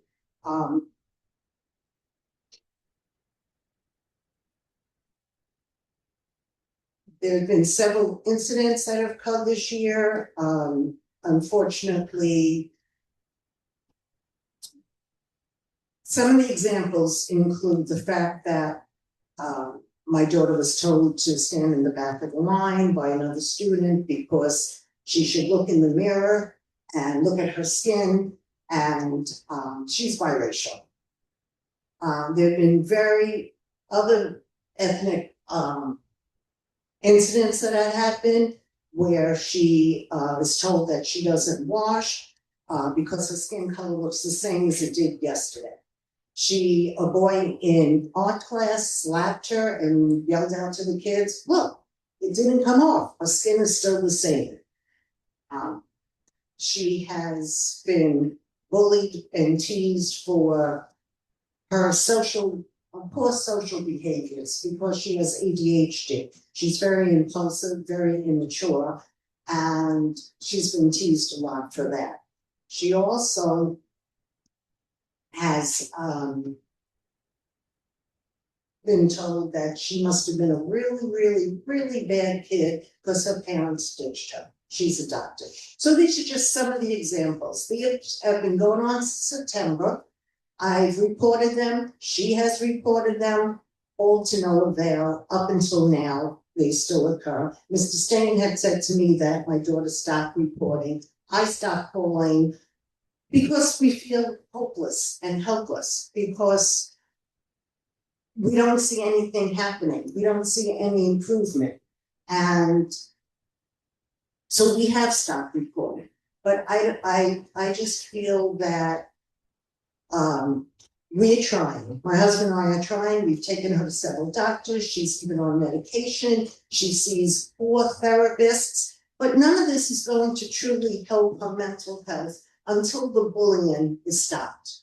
She can't, it doesn't matter what pills, what doctor she sees, she still goes back to school. She cries every morning. She doesn't want to go to school. She calls me from the nurse almost daily, saying, "My head hurts, my stomach hurts, I want to come home." She has now begun to hurt herself in school so that she has to go to the nurse and she has to come home. I spoke with the nurse, we're not picking her up, but I really, really feel that the school should be a safe place. She doesn't feel safe there. Even when we had CSE meetings, it was not suggested to us that we could put some preventative accommodations in her IEP. No student individual plan was ever suggested or implemented to help her.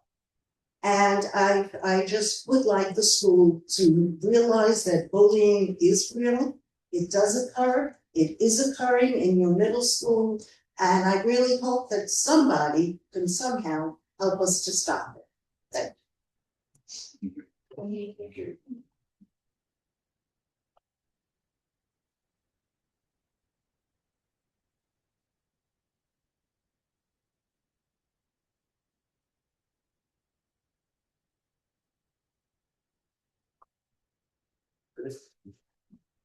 I just want to add one comment. I'm very sorry to hear again that you have to struggle with the son.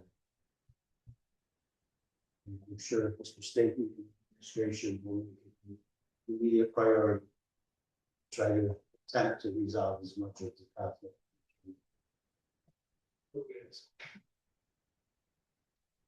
Board of Education. Need a motion to adjourn. CJ. Mrs. Familiar, that's the idea. Second, Mr. McCusick, all in favor?